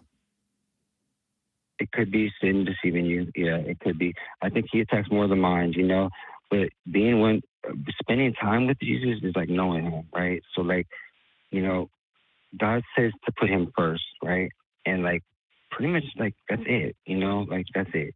And I don't. Who said to put him first? I think the Bible says to put God first. And how do you know that is true? How do I know that is true that it said it, or how do I know that it's true that he wants it, or how do I know that it's true that? So you're saying, I believe, if I want to paraphrase, I don't want to put words in your mouth. It's definitely true. It's definitely true. So let's back up to that. Let's get to the final question of the show, like the big question, which is, why do you believe there's a God? Well, because I've seen Satan. Okay. So that would lead me to believe in Satan, right? Not necessarily God. Yeah, well, not me, because that meant something to me, right? This goes back to the personal experience. He showed me, right? Showing you would mean something else. If I were to ask you the question, what would be evidence for God for you? Mm-hmm. You probably wouldn't answer that. What would be enough evidence for you?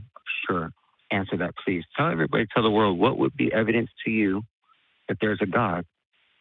Well, if we're assuming the Christian God, the evidence would be probably, I don't know, because God is so mysterious. No one can know God's ways, but God would know.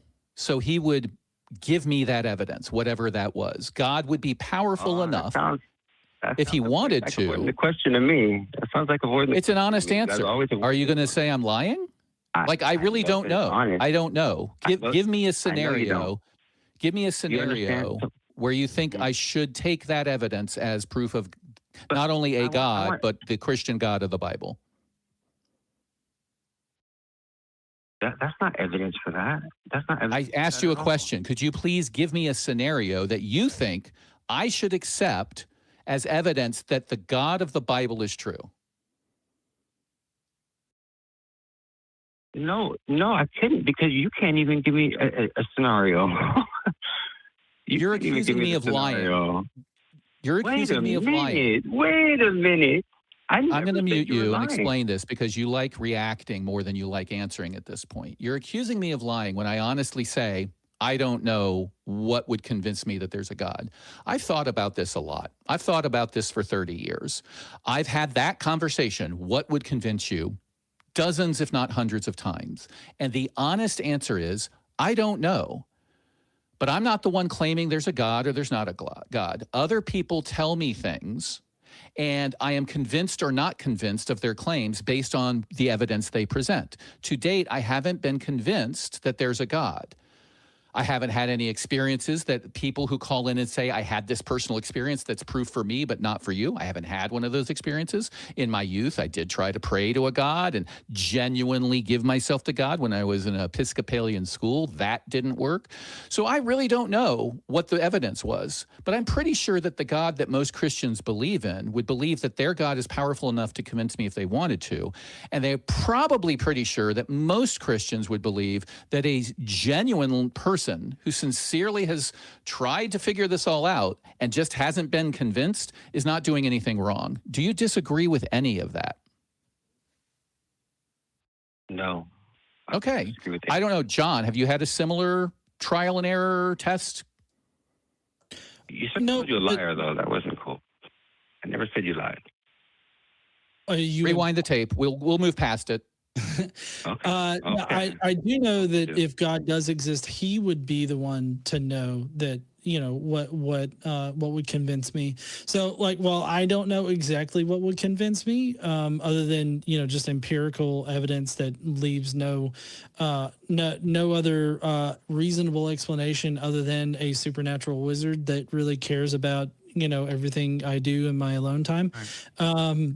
I feel like that God, if he is omniscient, he would definitely know what would convince me, and I just have not been convinced yet. And so, right. Yeah. And do you think like the callers? Do you think like the callers that you say you show evidence after evidence after evidence, and they still deny it? You put so much evidence, let's say, and they still don't believe it. Do you think that could be what you're doing? Possibly. It's like, for instance, when we talk about, I don't understand the question. Honestly, I don't understand what you just said. Well, so could you repeat it and explain it to me again? Sure. Do you think that you're doing what you accuse the callers of doing when you apply what you call anti-evidence to their claim? Or I don't call anything anti-evidence. Okay, come on. I don't. Right? That's not a word that I've ever heard of in my life, okay? So what I do is I ask questions. Somebody calls up and makes a claim, and I ask questions, right? How did this happen? What does this happen? What's your reasoning? Then I try to see if there's any logical fallacies in their reasoning or their methodology. And if there are logical fallacies, then I point them out and say, this seems to be a logical fallacy, or there seems to be insufficient evidence to convince you that this is true. Why are you convinced? That's the conversation. Right. And no matter how much evidence you give against their claim, right, that they still will refuse to believe it. You were saying it takes years. I think you were saying earlier, it takes years for people sometimes to convert to atheism or whatever it is. Or not convert their beliefs. But I mean, I feel like what we do is we appeal to basic logic in order to convince people away from bad arguments, and we don't have any preconceived notion as to whether or not they're just going to up and leave their faith. We just hope to present good counter arguments. And we do the same methodology on Truth Wanted. I've been on Truth Wanted, and we'll take calls about Bigfoot and crystals healing people and UFOs. It's not just God claims. We're all about a methodology and hearing about people's reasons. And so we can hey, is there anything out there that is convincing? So it's not unique to God. It's just a good way of living. I want to believe as many true things and as few false things as possible, because if I believe false things are true, I can harm myself or others. Does that make sense? It does make sense. It does make sense. It seems to me though, like, you know, you've taken this claim. The default is that there's no God, right? The default is that the person making the claim has the burden of proof to establish it, just like in a courtroom where we think something's really important. We put the duty on the prosecutor. We don't just assume you're guilty because the neighborhood says you're guilty. We want people to come to court and present evidence. That's how humans have determined is the best way not to get scammed or tricked or do something wrong to somebody. Don't you want evidence of something before you believe it? Yes, but I think if the evidence, yes, I do think that that's true. But some people look at the world as evidence, right? Like you're saying, like, you know, I hate to use this one because it's so badly used, but you know, the fact that I know where you're going, Joe. Go ahead, say it. The fact that the world that we shouldn't be here, basically, that the world is so rare that, you know, Yep. blah blah blah, all these things would need to happen. Okay. Yep. And you'd say, well, that's not evidence. That's just, you know. I would disagree. Can I point out that you're putting words in my mouth a little bit? Okay. So I don't like to do I'm that. coming at it from a technical definition of evidence. So under the law, evidence is any fact or piece of material or whatever that would make a claim more or less likely true or false in any degree. So I might go to trial and I might say, I want to, you know, hey, what's your hobby, witness? And they might say, I'm a tennis player. And the opposing person says, I object. There's no reason that the person's hobby has any relevance on his bank fraud scheme. And then I might say, well, you know, there's a statistical probability that people who are in nightclubs, or excuse me, who are in tennis clubs and have to pay those fees are going to be slightly harder to earn money because it's expensive to be these clubs. So it's more likely to go to motive a little bit, that he might have more motive to rob the bank or do the embezzling or whatever. It is evidence. It's just not sufficient evidence, right? So I think almost anything is evidence, and I think that word gets used incorrectly. That's why I always use the phrase sufficient evidence. So like a painting, like that's not sufficient evidence that somebody painted it. Is that what you're saying? I think a painting is combined with the fact that I've seen paintings before. I've seen people painting paintings. I've seen myself, I have tried painting. I've seen paint supply stores. I've seen all of these things. I've gone to museums and seen paintings. I've seen people who told me the history of the paints. I've seen people frame paintings and unframe paintings. I've got a mountain of evidence that establishes that paintings exist, and as do if none of that was true, right? You found a rock, right, on a beach, right? No, hold on. Hey, Joel. I found a painting. Come on, this is a great point. I found a painting, right? Yep. And none of what you said was true. You didn't know Right. what a painting was. You didn't call it a painting. Would you say that somebody did that, or would you say that it just happened to be like that? We don't know. The answer is I don't know. If I've never seen a painting, the concept of painting doesn't exist in the world, and we're all cavemen and we have no idea what it is. I might think it's lunch. I feel like that's the earth. But you might think it's the earth. Or you might think that somebody painted it. You might think that somebody did it. I feel like that's what the earth is. Joel. Yeah, but Joel, listen, we have natural explanations for how the earth could form the way that it did. And this is analogous to the painting. Hold on. I'll let you talk. This is analogous to the painting thing because we have a natural explanation for the painting. Somebody had to paint it. A sentient being had to have been there to do the painting. Maybe 99.99999% sure that happening by chance is impossible. Right. And won't sit here and say it's impossible, unlike some other people. I believe the point. So I believe the burden of proof is on the 0.1, not the 99.99. Right? Yes, but you're ignoring the evidence. I just went through a whole thing of evidence that makes it a 0.1. No. And then you said, well, what if none of that evidence existed? What would happen? And I said, well, if I'm a caveman, I've never seen a painting before, I might think it's lunch. Just like animals, when we put a mirror in a jungle, you've maybe seen these videos where people go put mirrors in jungles and these animals have never seen them before. They don't know what the fuck they are. They think they're seeing another cat. I said that. Okay, so I don't think we can put ourselves into the mindset of a world where we've never seen paintings. That's why I asked, what about a rock on a beach?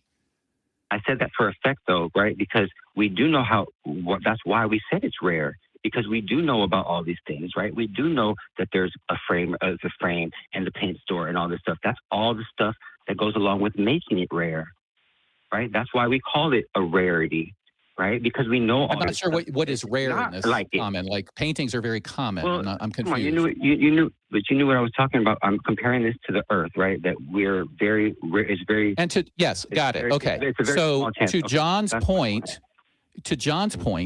if you go and study the literature, I think this is what you're making, John. We have the painters, the painting, the art supply store, the canvases. We have that much evidence taking us all the way back to the Big Bang as to how this all happened. We know this. We have an answer, and it doesn't involve God. Is that what you were saying, John? Yeah, we don't have a need for God to explain those things. So, like, while it's the possibility, which is what cross-examiner. How did that jump from there? How did that jump from there? I'm so sorry, but how did that jump from there? Are all the viewers going to assume that that's true? How did that jump from that to that? Are you asserting that we don't have well-established evidence as to what happened after the Big Bang till now? I do agree to that.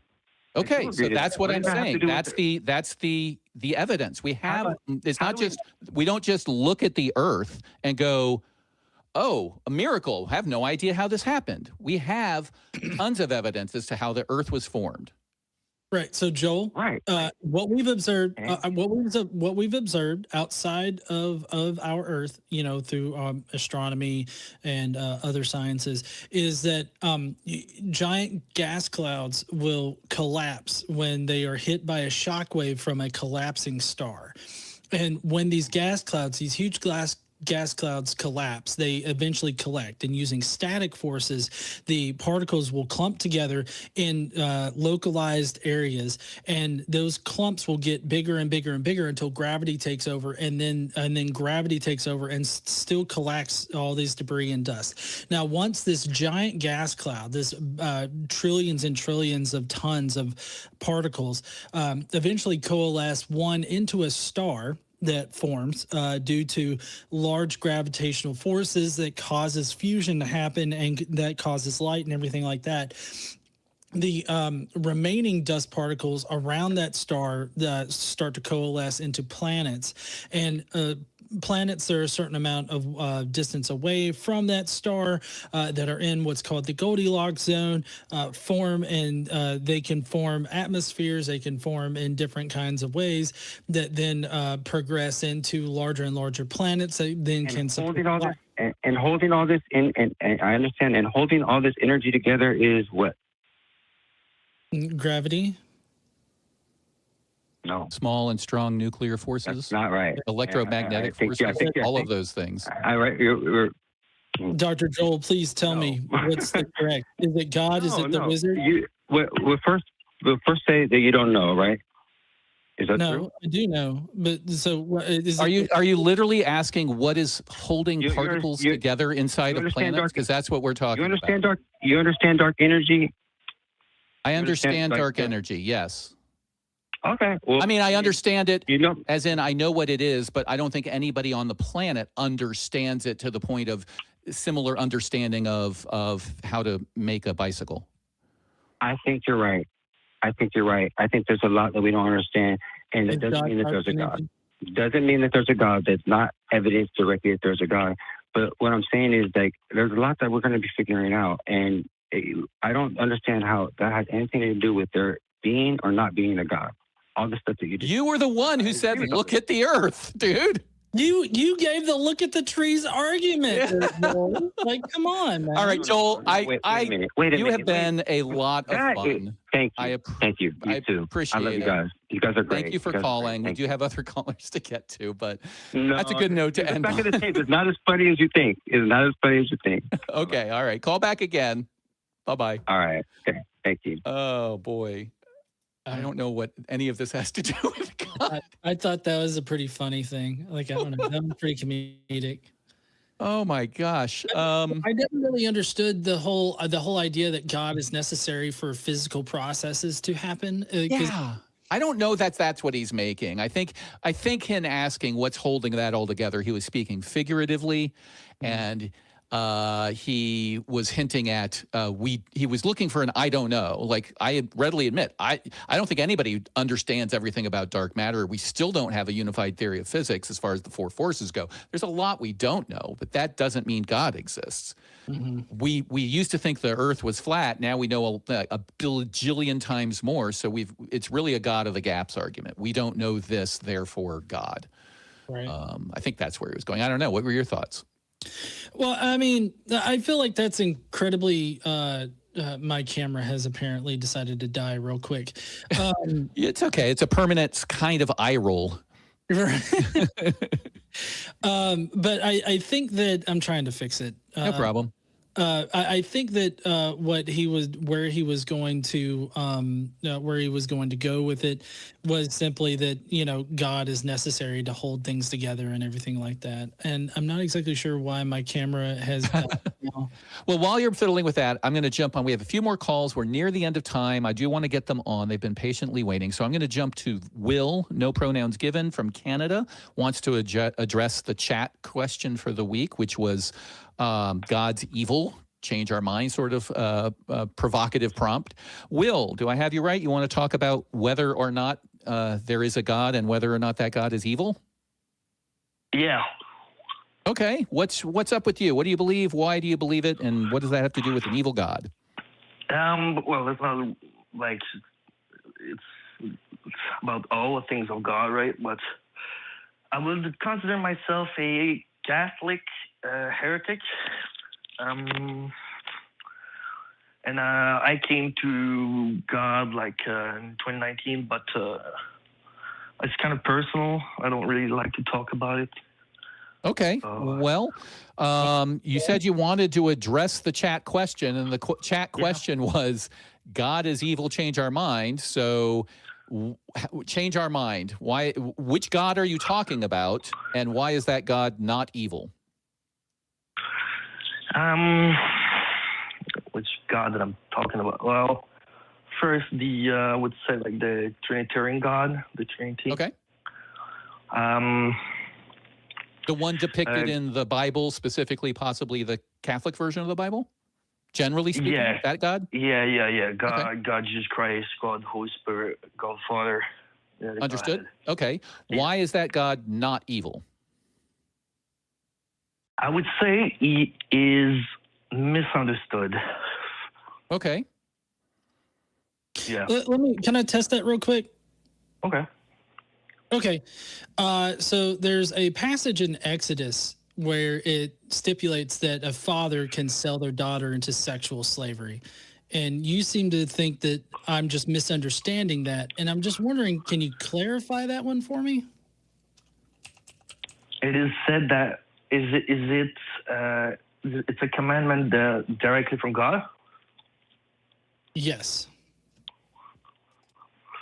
I think you talked about it earlier, but like my point of view on this is like God is working with people with the times that they're in.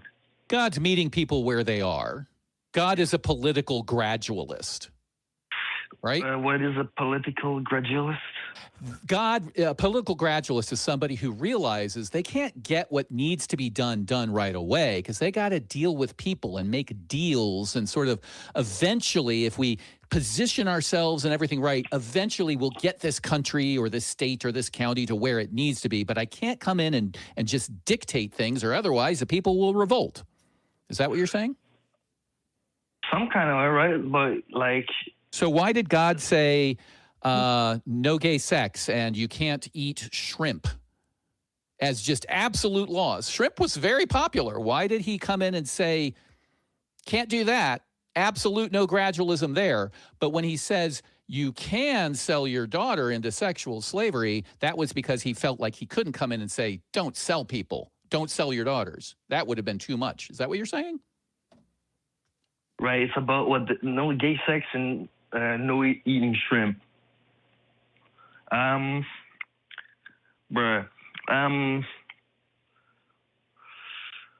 Look, I'm not going to say like I understand why God does things or not, right?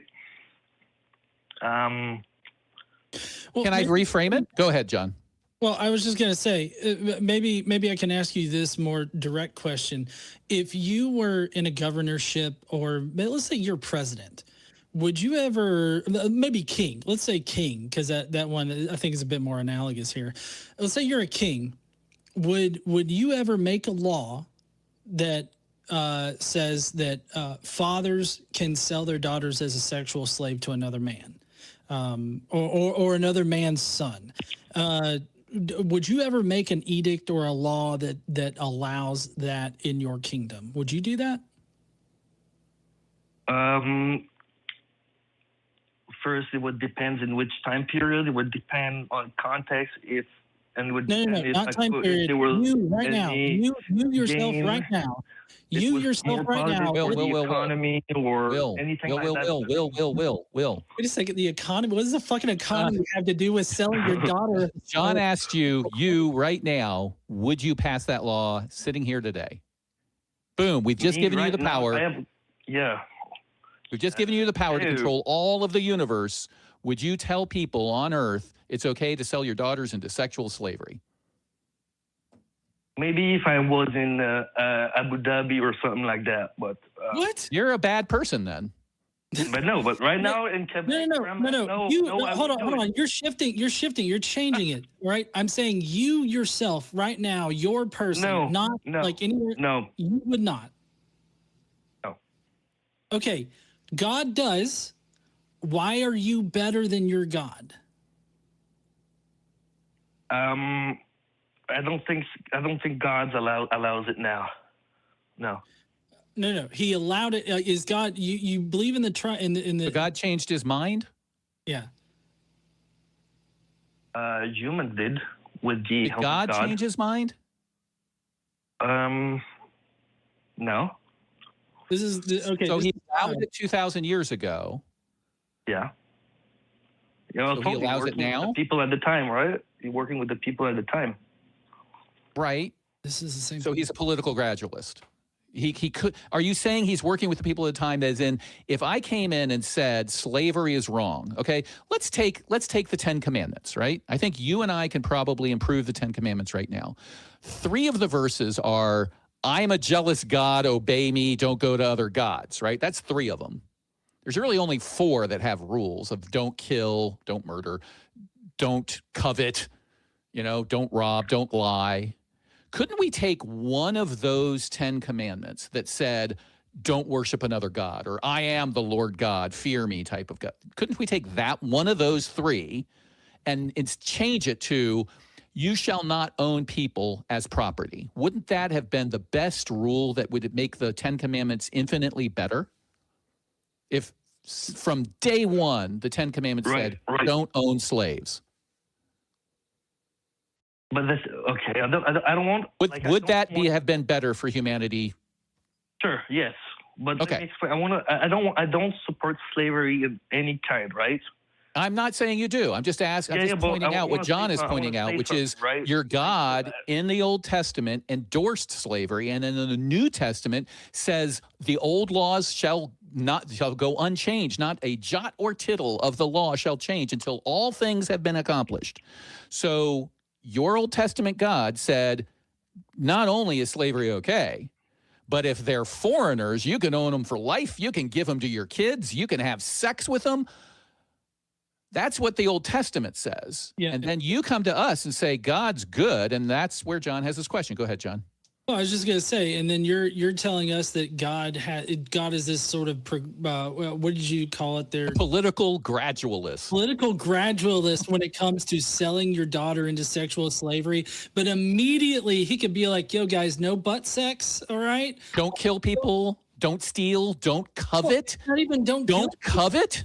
It's not even don't kill people. It's don't kill people, asterisk, unless I tell you to stab babies and children in the face, and then it's okay, right? So like God is a progressive gradualist when it comes to sexual slavery and regular chattel slavery and all that, but also don't wear mixed fabrics, and you got to have guardrails on top of your roofs.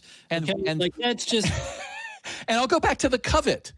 Like that one of the 10 commandments is don't be jealous of your neighbor. Like, how is that? I mean, it's not like only do it when it's reasonable if he has a really nice car. Like, it's not a gradualist thing at all. It's literally don't do it, full stop.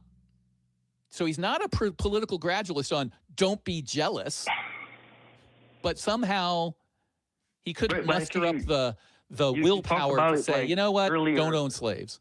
You talked about it earlier with Joel, I think the name it was, Yep. it is. Like there's something right now that in the future will be immoral, right, but things that would still be moral as we have them today, right? So kind of. So what you're arguing is it was morally good back then because people thought it was good back then. Yeah, the people think. I thought. Right? So what people not think? Not good, but maybe not good, right? But more like in utility kind of way. So you're a utilitarian. I don't know what is that. Basically, do whatever. It's okay to murder if that ends up into the net positive for the most people type of thing. I don't think you really want to make that argument, do you? It's okay to torture this one little girl and keep her locked in a room if everybody else can go look at that little girl and go, wow, I'm really lucky. This makes me really happy to be in this society. You wouldn't want to torture and imprison a little girl just to make everybody a little happier, right? No, but no. But I don't like it's kind of complex for me. Here's why it's complex. We got other callers. John, I'd love for you to chime in on this as well. But here's why I think it's complex for you. You know that slavery is wrong. You know that it was wrong 2,000 years ago. You wouldn't want to be a slave 2,000 years ago. You wouldn't want to be my slave today under the laws that were in effect under the Old Testament. You surely wouldn't want that. You know it's wrong.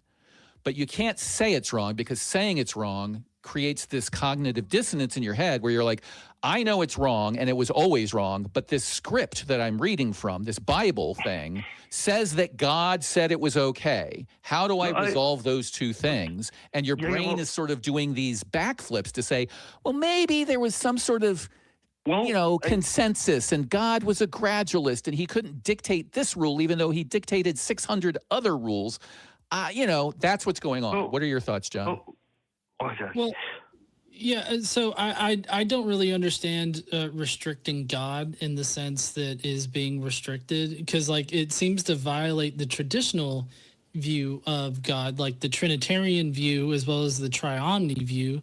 I would assume that you would think that God is omnibenevolent, omniscient, and omnipotent.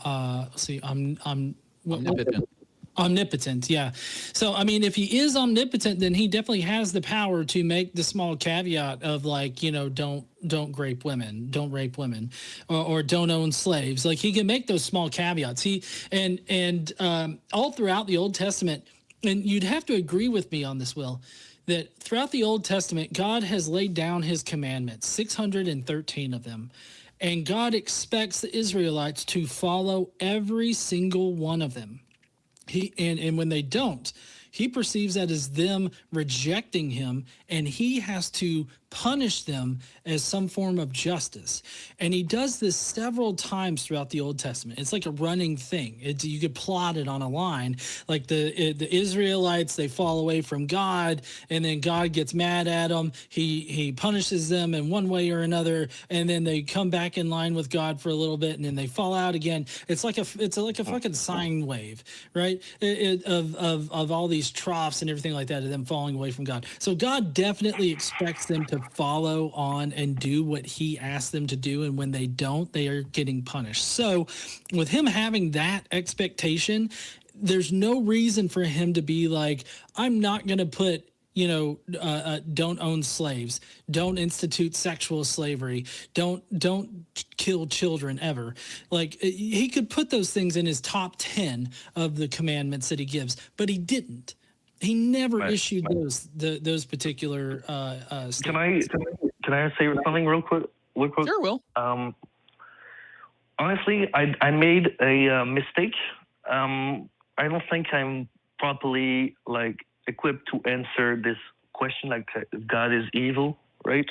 And I think it's evident. Because I didn't really know what to engage with, right? The question. So That's an incredibly honest answer, dude. I really appreciate that. We're coming at you having read all of these passages. We sort of have ammo in our bandoliers ready to shoot, and you're being very honest with us, and I really do appreciate that. You should be applauded for that. I do think that John was on the right track bringing all of this up. This is sort of the demonstration that either you really haven't read your Bible and you haven't thought about it in the context of, wait a second, Yep. all of these laws are in here, and it doesn't say don't own slaves. In fact, it says the opposite. You can own slaves, and you can rape them, and you can sell them, and you can give them to your children, just so long as they're foreigners. You can treat foreigners like shit. You can beat them to within an inch of your life, and as long as they can get up and walk around for like 2 days and then die later, you're okay. You did nothing wrong. Right. And we have that as sort of being like, I have to explain this as people of the time really wanted to own slaves, so he couldn't come in and say you can't own slaves. But then we have laws that say things like, don't have sex with your neighbor's wife. No ifs, ands, or buts. Just don't do it. And if you're going to sit around and tell me that men since the dawn of time have not both coveted their neighbor's wife and actually had sex with their neighbor's wife, and you don't think that would have been a problem for people to follow, I got a bridge to sell you. So, John, do you want to wrap up on this? Yeah, I mean, essentially, I understand feeling out of your depth, and we definitely weren't mentioning like you haven't read your Bible as being like a knock against you. No, not at all. Yeah, when I was a Christian, I did not read my Bible. I did not read the Bible. Can I end on something real quick? Sure, absolutely, Will. But yeah, let's let John finish, and then we'll give you the last word. Yeah. Well, I was just gonna say that I didn't read my Bible as a Christian, and it wasn't until I got challenged on that to like what I believe and why I believe it. When I got challenged on that, that's when I started really analyzing that and reading the Bible and everything like that. So I think taking this opportunity to really go through and suss out what you believe and why you believe it about the Bible and the Trinitarian God, I think this is a key opportunity for you to really solidify, those things for yourself, as opposed to having somebody else instruct you as to what to think. Yeah, right. Well, on that, right, I think ultimately the quest of God, like believing in him or not or whatever, is an individual quest that you have to figure out for yourself. And I do believe that you have to put, at some point, you have to put your ego on the side, and you have to say that you don't understand more than you understand. And so yeah, you have to figure like those questions, right? I'm sure there's many answers of God is evil and why he isn't, or this or that, but at the end of the day, you have to make up your own mind. And like for me personally, my faith in God, like I didn't get it fair. I got like revelations, right? I got some visions and stuff like that. But I know I have the right to be angry with God, to say I don't understand God, and it's very tough because the reflexes would be just to close myself to God. But I think I find much more value in cultivating a relationship with God and with faith and trusting in God for my life and my purpose and meaning. So this is, yeah. I appreciate your honesty, Will. I think that my advice to you, were I to give you any, would be instead of focusing on you having to trust in God, focus on why you believe in God in the first place. I know you said you didn't want to talk about it, but focus on that and ask yourself, I understand, but I focus on it and then ask yourself, is that a good reason to do anything else in my life? Would I believe an investor who wanted $1 million for me based on these reasons or things like that? And then compare those feelings, the reasons you have for believing a God, and the next step is to say, okay, does that lead me to believe in the Christian God, because those are two different things. A lot of people have these, like the person in our first caller had these sort of what he would call spiritual experiences, like I just feel love and that's God. And then they glom on to what's around them in their community. They glom on to Christianity because it's the easiest answer they have, of the pocketed like answer to why am I having these feelings. Just because you believe there's a God doesn't necessarily you need to be a Christian. And just because you're a Christian doesn't necessarily mean you need to be an Old Testament Christian, right? So there's lots of things to consider there. Yeah, and when I started, I told you guys I'm a Catholic heretic, so that's why. Exactly. I found that interesting, by the way. I didn't get to ask that question, so that's good. All right, thank you so much there, Will. Anything for you to add there, Godless? No. All right. We have one more call. If you have a moment, should we take it? Yeah, I'm good for it. Great. So I think the pronunciation is Eve, or A-E-V-E, Eve Morningstar. She, her, they from Canada wants to talk about how the Christian God seems to view worship as a sexual thing. Am I pronouncing your name right? Is it Eve or Ave? Are you able to hear me? I'm able to hear you. We got you. Thank you. And I go by Ave as a play on atheist. Got it. I'm child-free, so I've gone a whole lot of pressure to have children, and I like to play on not a mother. Yeah, got it. Understood. A-Eve, got it. As in an atheist, A-Eve, got it. I got it. Very nice. So you wanted to talk about the Christian God that views worship as a sexual thing. So could you explain to us where you see worship, what is worship, and how that is either literally or symbolically sexual? Yeah, so first, are you guys comfortable with talking about this content of sexual discussion about sexual assault definitions and everything else like that before I proceed? Absolutely. Sounds good. So I am working on a master's thesis that's heavy in feminist discussion, where I apply John W. Loftus's The Outsider Test for Faith. I combine it with Hector A. Garcia's book, Alpha God, and I also combine it with as well with Hector Avalos's Fighting Words book, where he discusses his view of religious violence. And so I can take those together to create a feminist version of the idea of religious violence that Hector Avalos discusses, where I say that, all right, so whenever Christians have a definition, like with the Outsider Test for Faith, where they apply it to others, therefore we can apply it to them. And so when the Bible goes into detail saying that worship of other gods is adultery and whoring after other gods, wouldn't that imply that the worship of the biblical God is also a sexual matter if he views worship in general as something that's sexually related? Have you done any linguistics? Can you hear me, by the way? My headphones are out. Okay, good. So this is an interesting concept. Have you done any linguistic studies of the meanings and translations of the word adultery from original text, or the closest to original text we have? Because I would not be surprised if multiple different words are translated as adulterous or adultery, and they have subtle but different meanings. I'd be intellectually curious to see if you've done any research there. I fail in my linguistic capabilities, and so I heavily rely on texts by those who are more scholarly in the topic, such as, for instance, Professor Jennifer Bird and her books, Marriage in the Bible, where she goes into wooden translations of a lot of different terms like that. Fascinating. So, John, what are your thoughts here on this study? This is an interesting study to me. Well, yeah, I mean, I think that there's a lot of sexual connotations with it, especially in the Old Testament's portrayal of like the of being in a relationship with God.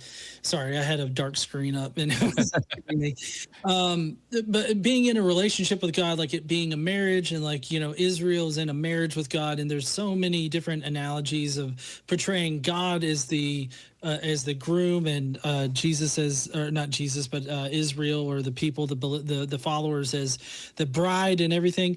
And so I think that it's a rather unique view, and I definitely think that part of it is some kind of sexual coercion, because God is definitely trying to control the sexual lives, or at least the character God in the theology is trying to control the sexual lives of the adherents, and specifically the sexual lives of women, not so much the sexual lives of men, other than to protect men's property. What? I am shocked. I'm shocked at the accusation. Yeah. So I definitely see your point there, Ave. Ave? Yes, Ave. Kind of like the same emphasis as atheist. So Ave. Yeah. Yeah, No I was trying to do it. Trying to correct. nail it. I suck at pronouncing things, so I'm trying to get it right. You're doing great. So I also take a lot of different theories. Like, of course, my thesis is 900 pages long in its draft form, let alone all my literature review.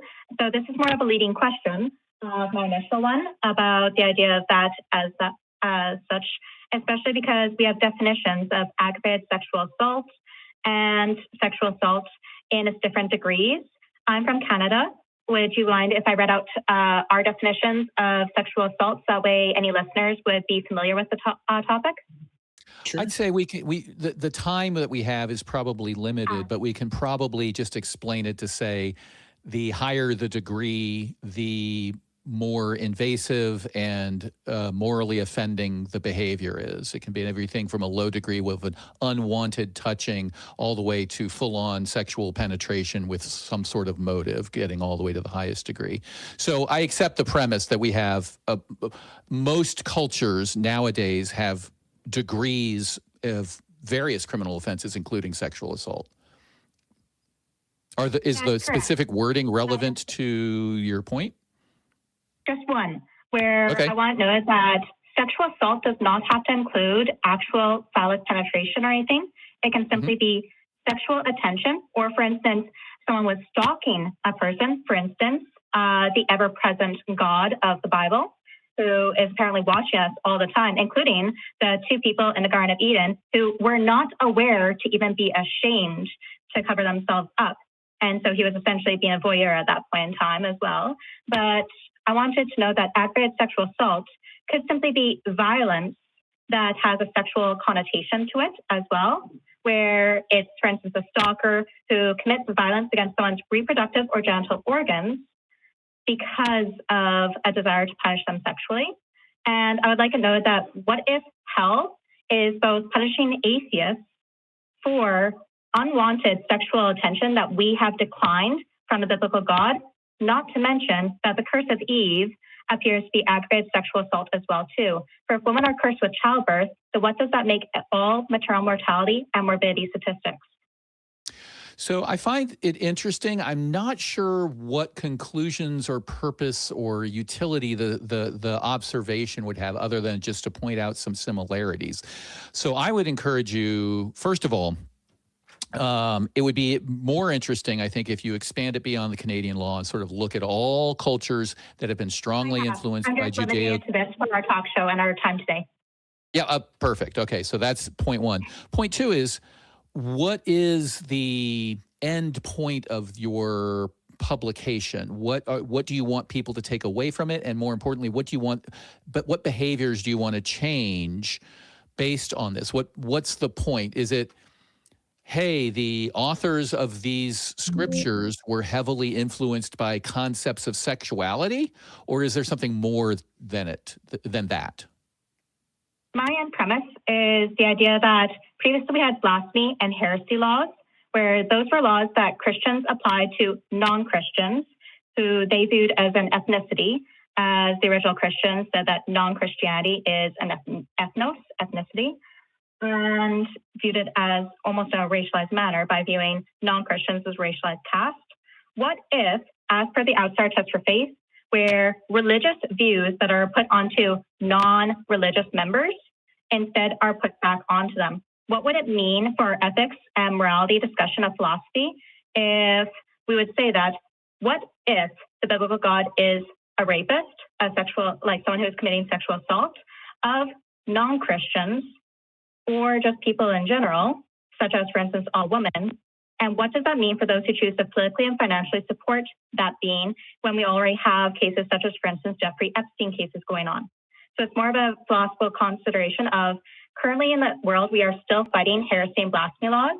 What do it mean if we would have a counterpoint to it in the exact same way that whenever we have book bans going on, that we can always note that the Bible actually violates a lot of their obscenity definitions for trying to take down, for instance, LGBTQ books. Or, for instance, how the Satanic Temple has, for instance, in the past, put up a Baphomet statue in order to challenge Ten Commandment statues. What if we know that just like how Christians and others have used heresy and blasphemy laws against non-Christians, what about using mortal laws based on Epicurean ethics, aka ancient atheism, against Christians by knowing that if you're going to say that we deserve to have been charged with that in the past, and you're still not exonerating past witch trial victims, for instance, and past heresy trial victims, then should you not be subject to our laws being applied to your God? Why is your God not being able to be subject to human laws of morality?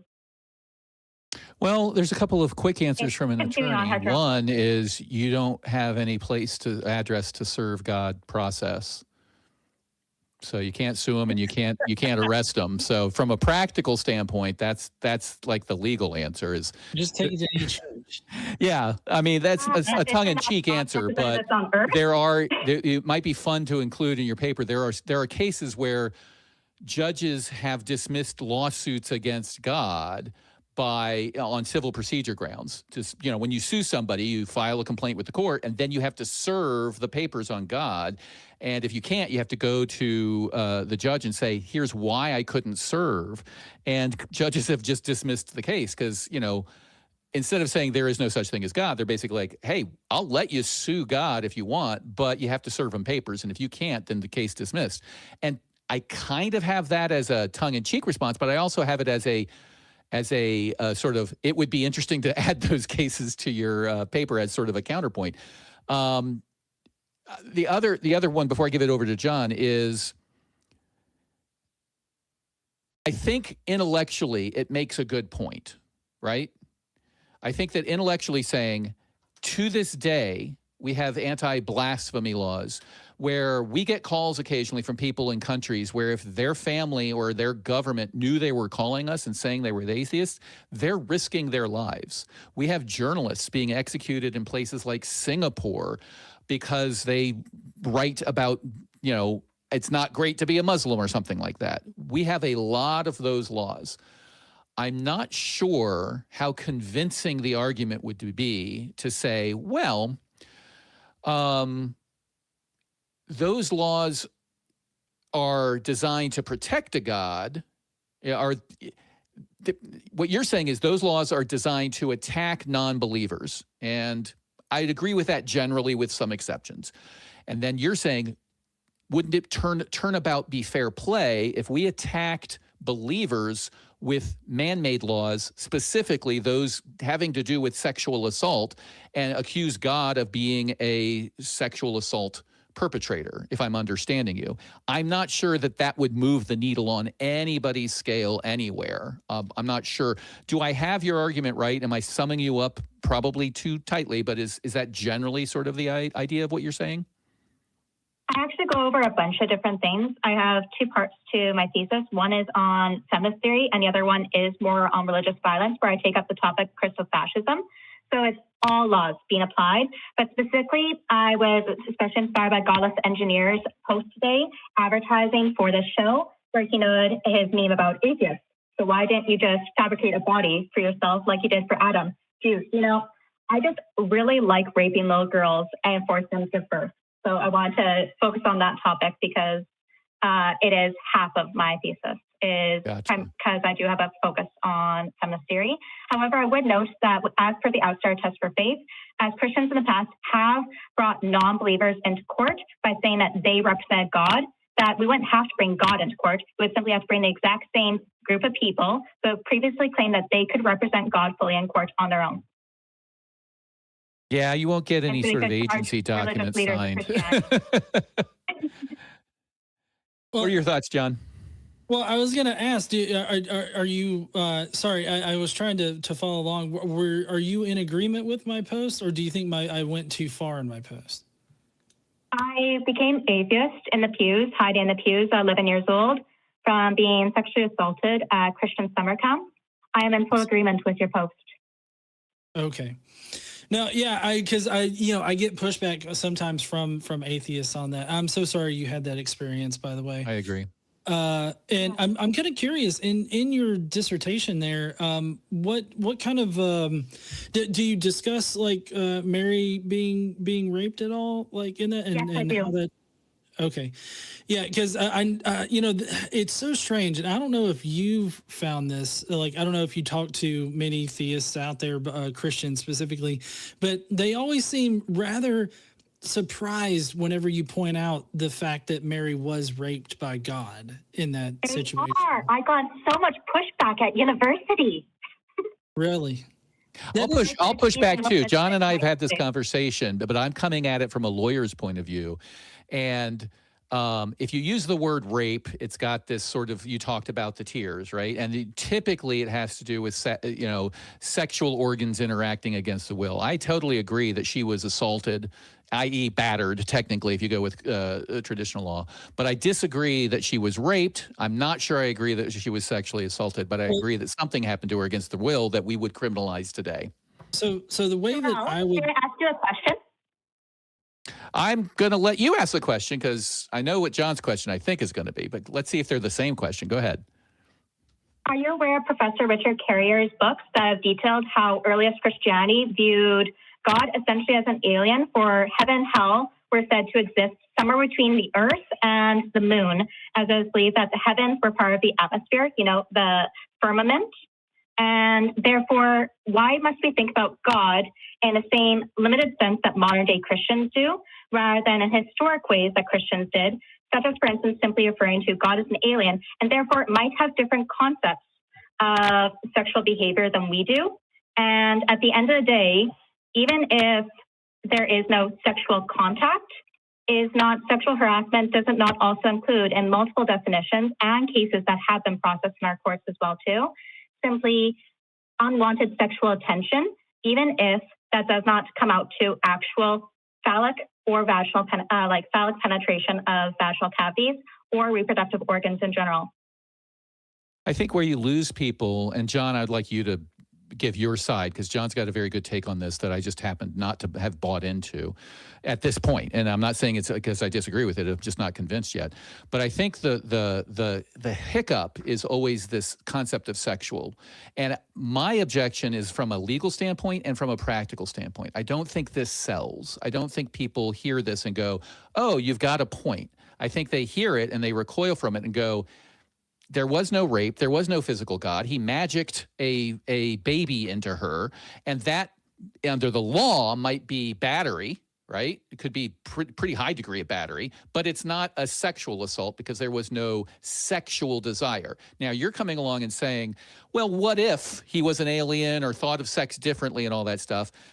Now you're really losing your audience, right? Now you're really you're stacking a hat on a hat to try to say, I've got something cool here, when in reality, I think most people will shy away from it. My argument is just the legally correct and better, based on people's popular understanding of what God was and what that incident was, is that it was a battery.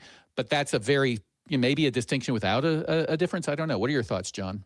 Well, so the way, and I just want to point this out that Graham, cross-examiner, I've heard your particular objection to mine, and I've taken that as a challenge to we had a back and forth. It was great, and genuinely, I asked him to flesh it out and all this stuff. I find it an interesting concept. Yeah. So what I've done is I've synthesized a bunch of scholars in the area of some advanced feminist literature concerning sexual assault and rape and all that. And I've come up with this definition, and I've ran this by Dr. Ben, who agrees that this would apply to the rape label. And so my definition is, and I'd like to get Abe's take on this.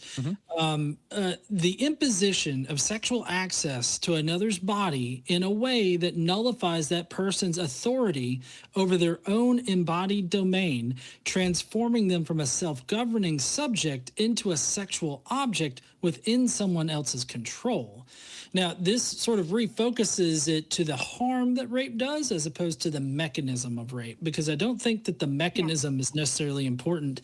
It's the harm that is caused, and it's the controlling of sexual access to someone's body and all that. I don't know. What are your thoughts there, Ave?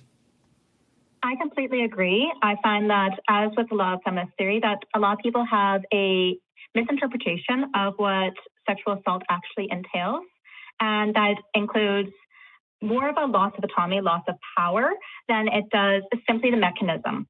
So, for instance, when I was 15 years old and being messaged inappropriate dick pics and stuff like that by people in authority over me, was that not a bit of sexual assault? Not only was I minor, which, of course, Mother Mary of God was supposedly, according to the earliest Christians, approximately between the ages of 12 to 14 years old, but also we also have other cases as well, too, where sexual contact is not given.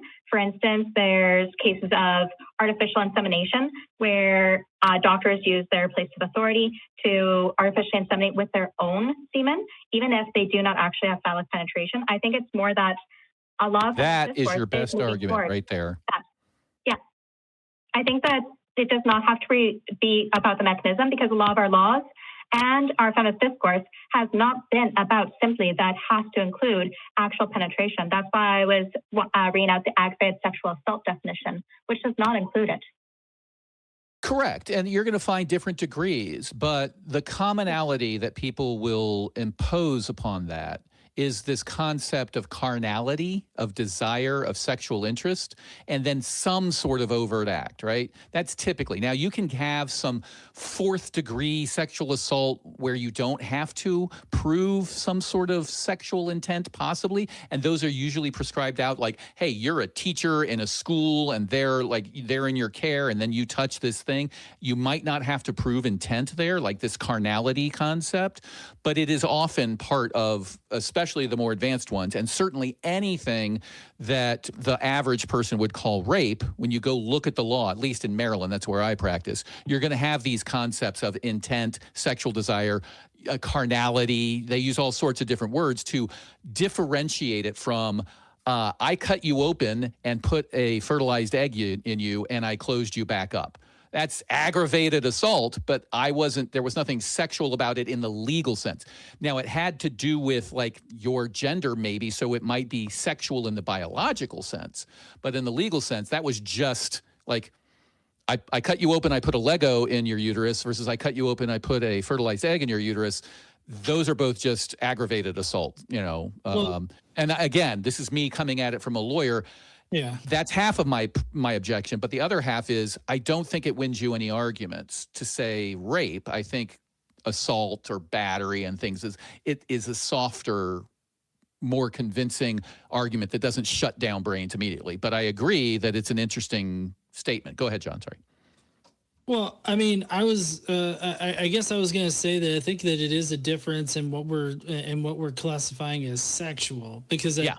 Maybe correct me if I'm wrong there, Cross, but it seemed to me like when you were describing sexual, you were describing it as like a attraction, like there was some kind of attraction that was behind it. That is at sort of the medium levels typically. Like in Maryland, if you do vaginal penetration against their will, that's rape, right? That's the definition of like first-degree rape. I don't think there's any sort of carnality in it, but there might be a version of it, of a first-degree rape that's like, you know, sub-item 3. I can look it up and all that stuff and get back to you on that. But the primary, usually first-degree, is forced, what we would consider sex, vaginal penetration. That's rape. But then there's these degrees. There's first, second, third degree rape, first, second, third, fourth degree sexual assault, and then there's attempted and all of those. And each of them have multiple subsections. So it is something that legislators have spent hundreds of years on. For example, This is, you probably have this in your paper. You seem very well researched. But another interesting stat is that the FBI didn't classify male rape as rape until like the 1970s, even though it fit the definition. And we had to go back and look at all of these things. So add that to your paper because that's interesting. But yeah, if you go and look at all of them and you just Google for your state, you know, rape criminal law definitions, you'll get into all of these. And the ones that are not like the obvious rape, the one that people think of, those tend to have you touch to the person with some sort of malintent. There's an intent. Like they don't want people getting arrested because I accidentally brushed up against somebody, right? There is this intent element you need to prove as a prosecutor. You can't just have somebody bump into you on the subway and say, oh, I was sexually assaulted because you happened to hit my breast or my vagina or whatever, or penis, whatever, whichever way it's going.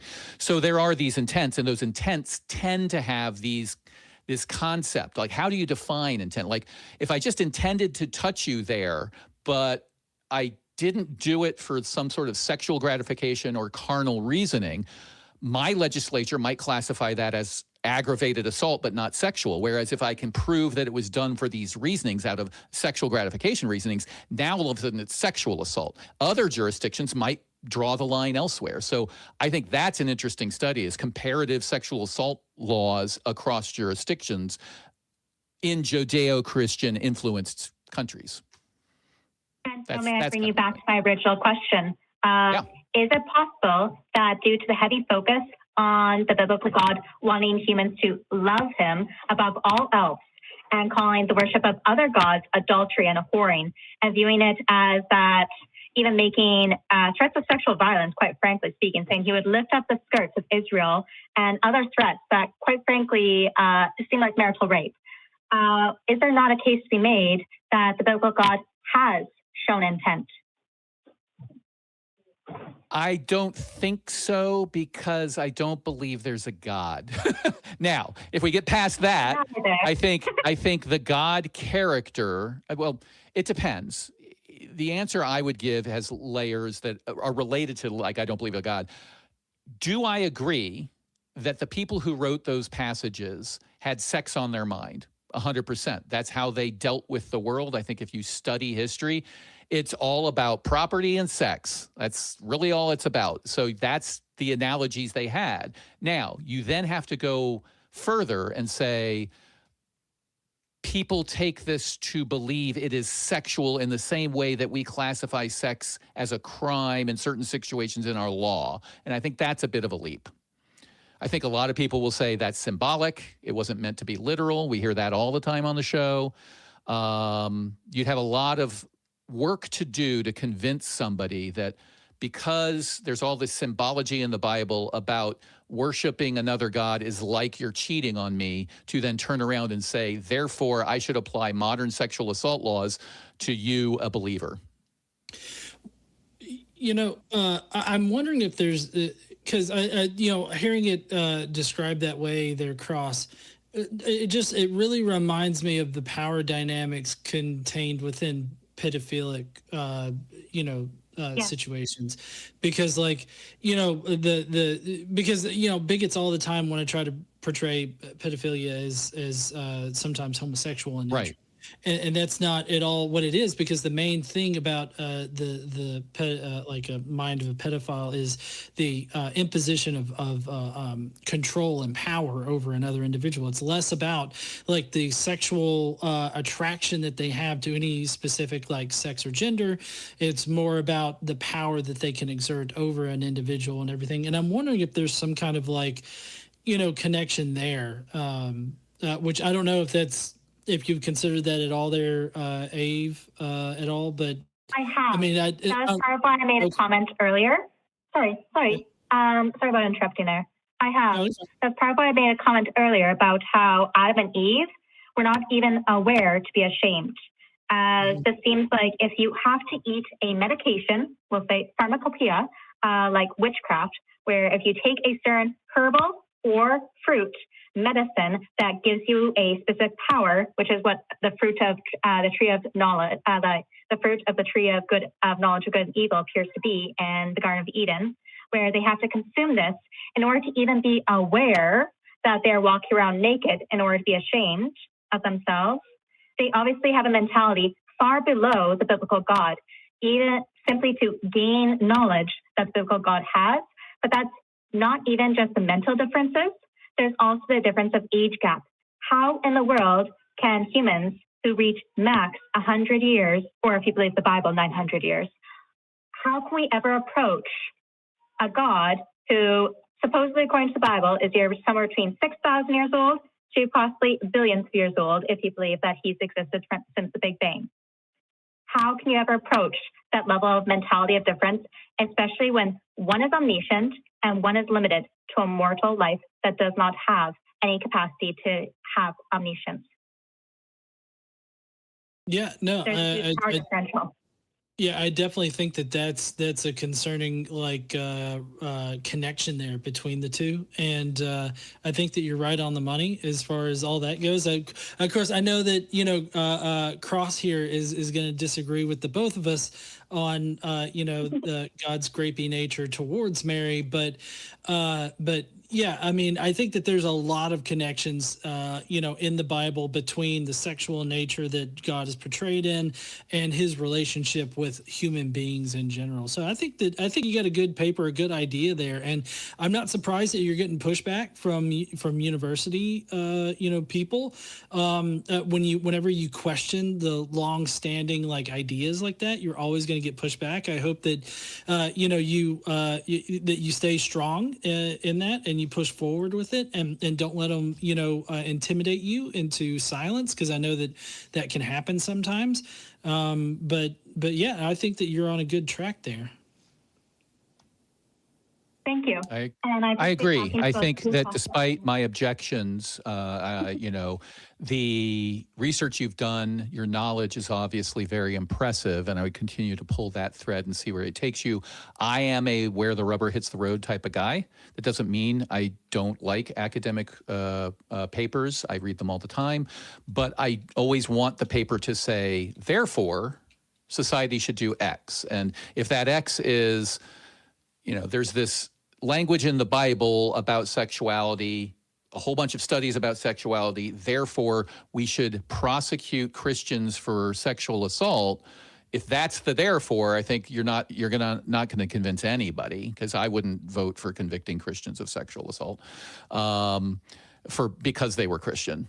I think it's an interesting hypothetical, like what if we did it, but I would try to, if that is indeed the conclusion, I would try to buttress that with some other proposed legislation that would even if the proposal is, hey, simply introducing this legislation would create a discussion that would be helpful in moving the ball, that would be an interesting conclusion. That's more the intent. Yeah. The latter bit there. Yeah. Yep. It's more of a hypothetical, in the same way that Hector Avalos discusses the idea of religious violence and how to approach it by redefining this hesitance that people have to even label a very clear instance of religious violence as religious violence. It's instead being like, all right, but how about we actually label this as a problematic matter in the first place? Yeah. No, I totally agree. Saying, a headline of Mary was raped serves that purpose tremendously. I always worry about, is it going to shut people down too early, right? That's why I say, well, wait a second, let's use a slightly different term, but I think our goals are the same. Yes. All right. Thank you so much for your time today. This was an excellent call to end on. It's one of the most unique calls I've ever gotten doing this. Yeah. Please, thank you so much. Thank you, AE, for calling in. Yeah, please call back or send us an email and update us as to how it's going. And if you do get published, please let us know, because I'd love to see if I can get behind the paywall and get a copy. Don't get me started on academic paywalls. I don't believe have a that good one. academics should have paywalls. But yes, thank you so much for your time, Conflict Dominer, and for Godless Engineer. Thank you so much for your time. Thank you. Thanks a lot. I appreciate it. Well, Godless, I think we got through it. It was longer than I expected. We had a lot of calls. I really appreciate you, your insight, especially on that last one. I knew that would be right up your alley. No, yeah, and I know that you're coming at it from a legal perspective, and I know that there's a vast difference there. And my wife, she speaks legalese, and so I usually have to run things by her, and like as to whether or not I can say this or that, like as if it's technically correct. I always want to be technically correct, and so that's something that I always have to kind of keep in mind. So, but yeah. I agree. It's I want to be technically correct, but I also, like I said, I'm this rubber hits the road guy, and I'm like, if you get up on stage, if you're out in the parking lot, and you say Mary was raped, and prove me wrong, maybe you'll get some people to drop by. But if you say, God violated Mary's rights, let's talk about that, then you'll get, I think, a bigger audience that's willing to actually listen to that. That's just the only point I was making. But I'm wrong about things all the time, and that maybe I'm not a politician, and I don't know what plays. I've seen politicians get elected that do some crazy shit, as we've seen lately. Well, I will admit that the Mary was grape thing, while I'm 100% behind that, like I will, that's a hill that I will definitely die on. Sure. But I will admit that because of the reception that it gets, I usually run with it because of the fact that it will cause people to be like, what do you mean? Yeah, it's like they want to argue with it so much. They're like, nope, and like even if I went with your version of it, they would still have a problem because they're like, oh, but she agreed that was fine. It's like, no, maybe you should read that again because they don't understand the difference between acquiescing and giving consent. And it's crazy. I actually went there when you were talking about this. The first time I heard you propose it, I went and did a bunch of research and made up some documents about definitions of different degrees and went and read the passages in the Bible. And then I went and read apologetic defenses of that impregnation and all of that. It's a fascinating topic. And I really do think it's something we should all pursue as some sort of have that sort of thing ready to pull out of our belt at any given time, because there is a mental somersault that people have to do to defend it, which is, well, she couldn't resist and she didn't want to resist because it was God. That sort of thing. Yeah, the thing that gets me it seems like every time, at least every stream where that comes up, you get somebody that's like, but she liked it. No, creepy. Oh, why you gotta be that way? Hey, let's end on a super chat, shall we? Well, yeah, let's end on a super chat. But also, I think that we've got we've got a backup. We have to bring Jamie on. Yes. Yeah. So let's. Why don't we bring Jamie on and read the super chat at him, and then ask him? I think he's currently. Oh my God. 35 right now. Hey, what's up there, Jamie? How you doing? Talk to me, Goose. So this is my anti-irrationality helmet and my straight pipe to this tank of copium I have down. How did it work? And so, I have to tell viewers, when I do have on the air, we have multiple to say about some that we can calls. see. Hold on, Jamie. He's got his mic out. When we are on, we can see the main feed you see, and then we see cameras for each participant. Jamie has been sitting in that thing for at least an hour. Just for the jokes. We've been I am a weirdo that way, but I was putting it on and taking it off as a kind of visual commentary on some of the calls. Yep. The more I put my mask and visor on, the less I was getting on board with some of the people.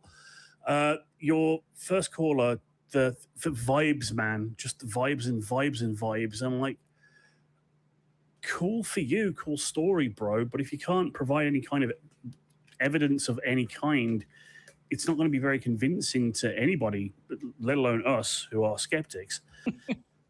Mohammed, oh God, I was watching Truth Wanted earlier. He called into that and he was just as odious. And that you cut it off at the right time, like that. Like, oh, it's no problem marrying a 9-year-old. It's like divine command theory all the way up and down the line. And then your penultimate caller talking about trying to. God, I'm almost getting confused. It was like it almost becomes static in my head. So many different arguments about how he's going to go about believing in his God and justifying things, and I apologize. It all kind of got blasted out of my Well, head. yeah, there were a couple in there. We had the person who was the Catholic heretic who didn't really want to talk about why, and No. was, I think, unfamiliar with some of the passages we were talking about. But the caller before that was the one that was, I thought he started out really great. He had some problems with us interrupting and asking questions, but it was a big, giant circle, and we ended up back where we started out. Yeah. And then the final caller, while I would never deign to even close to minimize the horrific impact of sexual assault and violence against sexual violence against people, women and children especially. Oh God, don't cancel me for this. As a rhetorical tool against actual believers, actuallying them about the technicalities around was it rape or not, I think maybe somewhat obfuscated. I put it kind of in the same category of like, Jesus was female, because only one set of DNA was in that zygote from his mum, so he's probably got ovaries. And I'm like, that great thought experiment, write a paper on it, fantastic. It does me no good because I am like you, GE. Cross. I'm a rubber hits the road kind of guy. I'm also stupid, so I need like simple, actionable. Despite the voice, I need simple, actionable arguments that I can just go. Let's get down to brass tacks. God violated this woman's bodily autonomy. However you slice it, is that okay? That's kind of where I am. I agree. I think it's a great topic. And either way, go ahead, John. Well, I was going to say, I don't think that the apologetic response though to that is any different than me pointing out that it was rape, right? Like, I think that regardless of how you package it, they're still going to be like, nah, she liked it.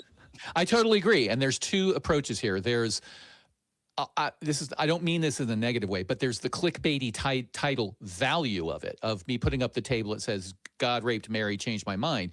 There's that attention grabbing, and I think that serves a purpose. And then there's the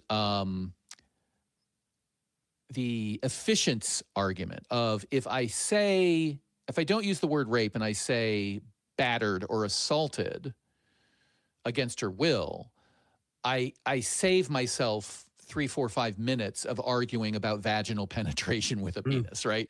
I get that out of the way and I just say, he put a baby in her. She couldn't have consented. Look at the power dynamic.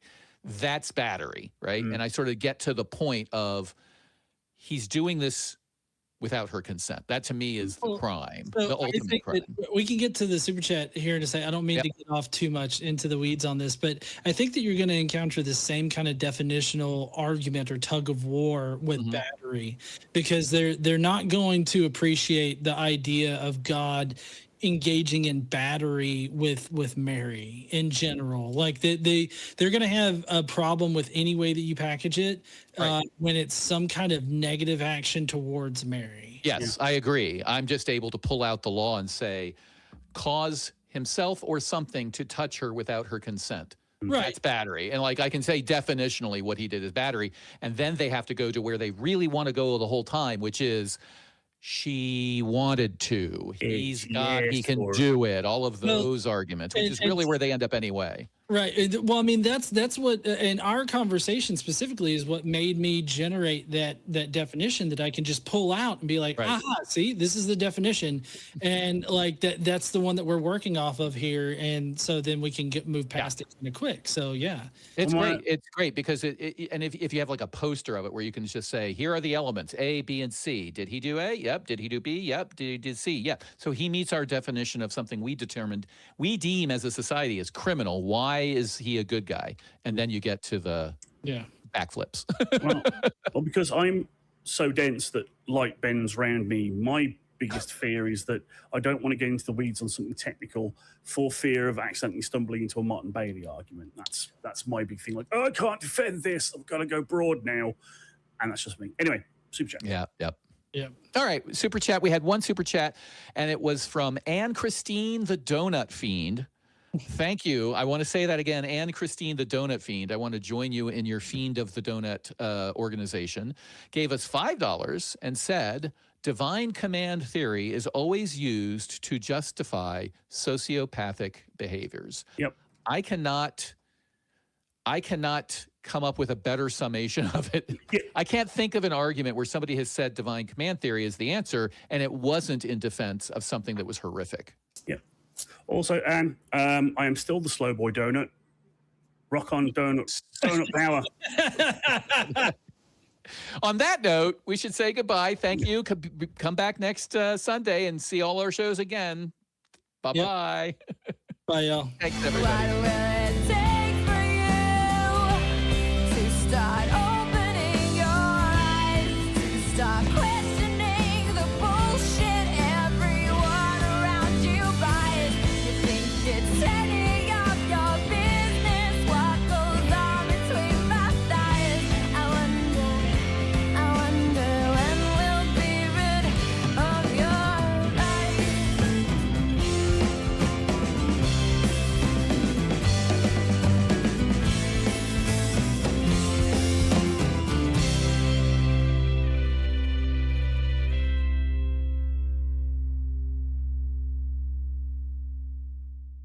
Watch Talk Heathen live Sundays at 1 p.m. Central. Visit tiny.cc/YTTH and call into the show at 512-991-9242 or connect to the show online at tiny.cc/callth.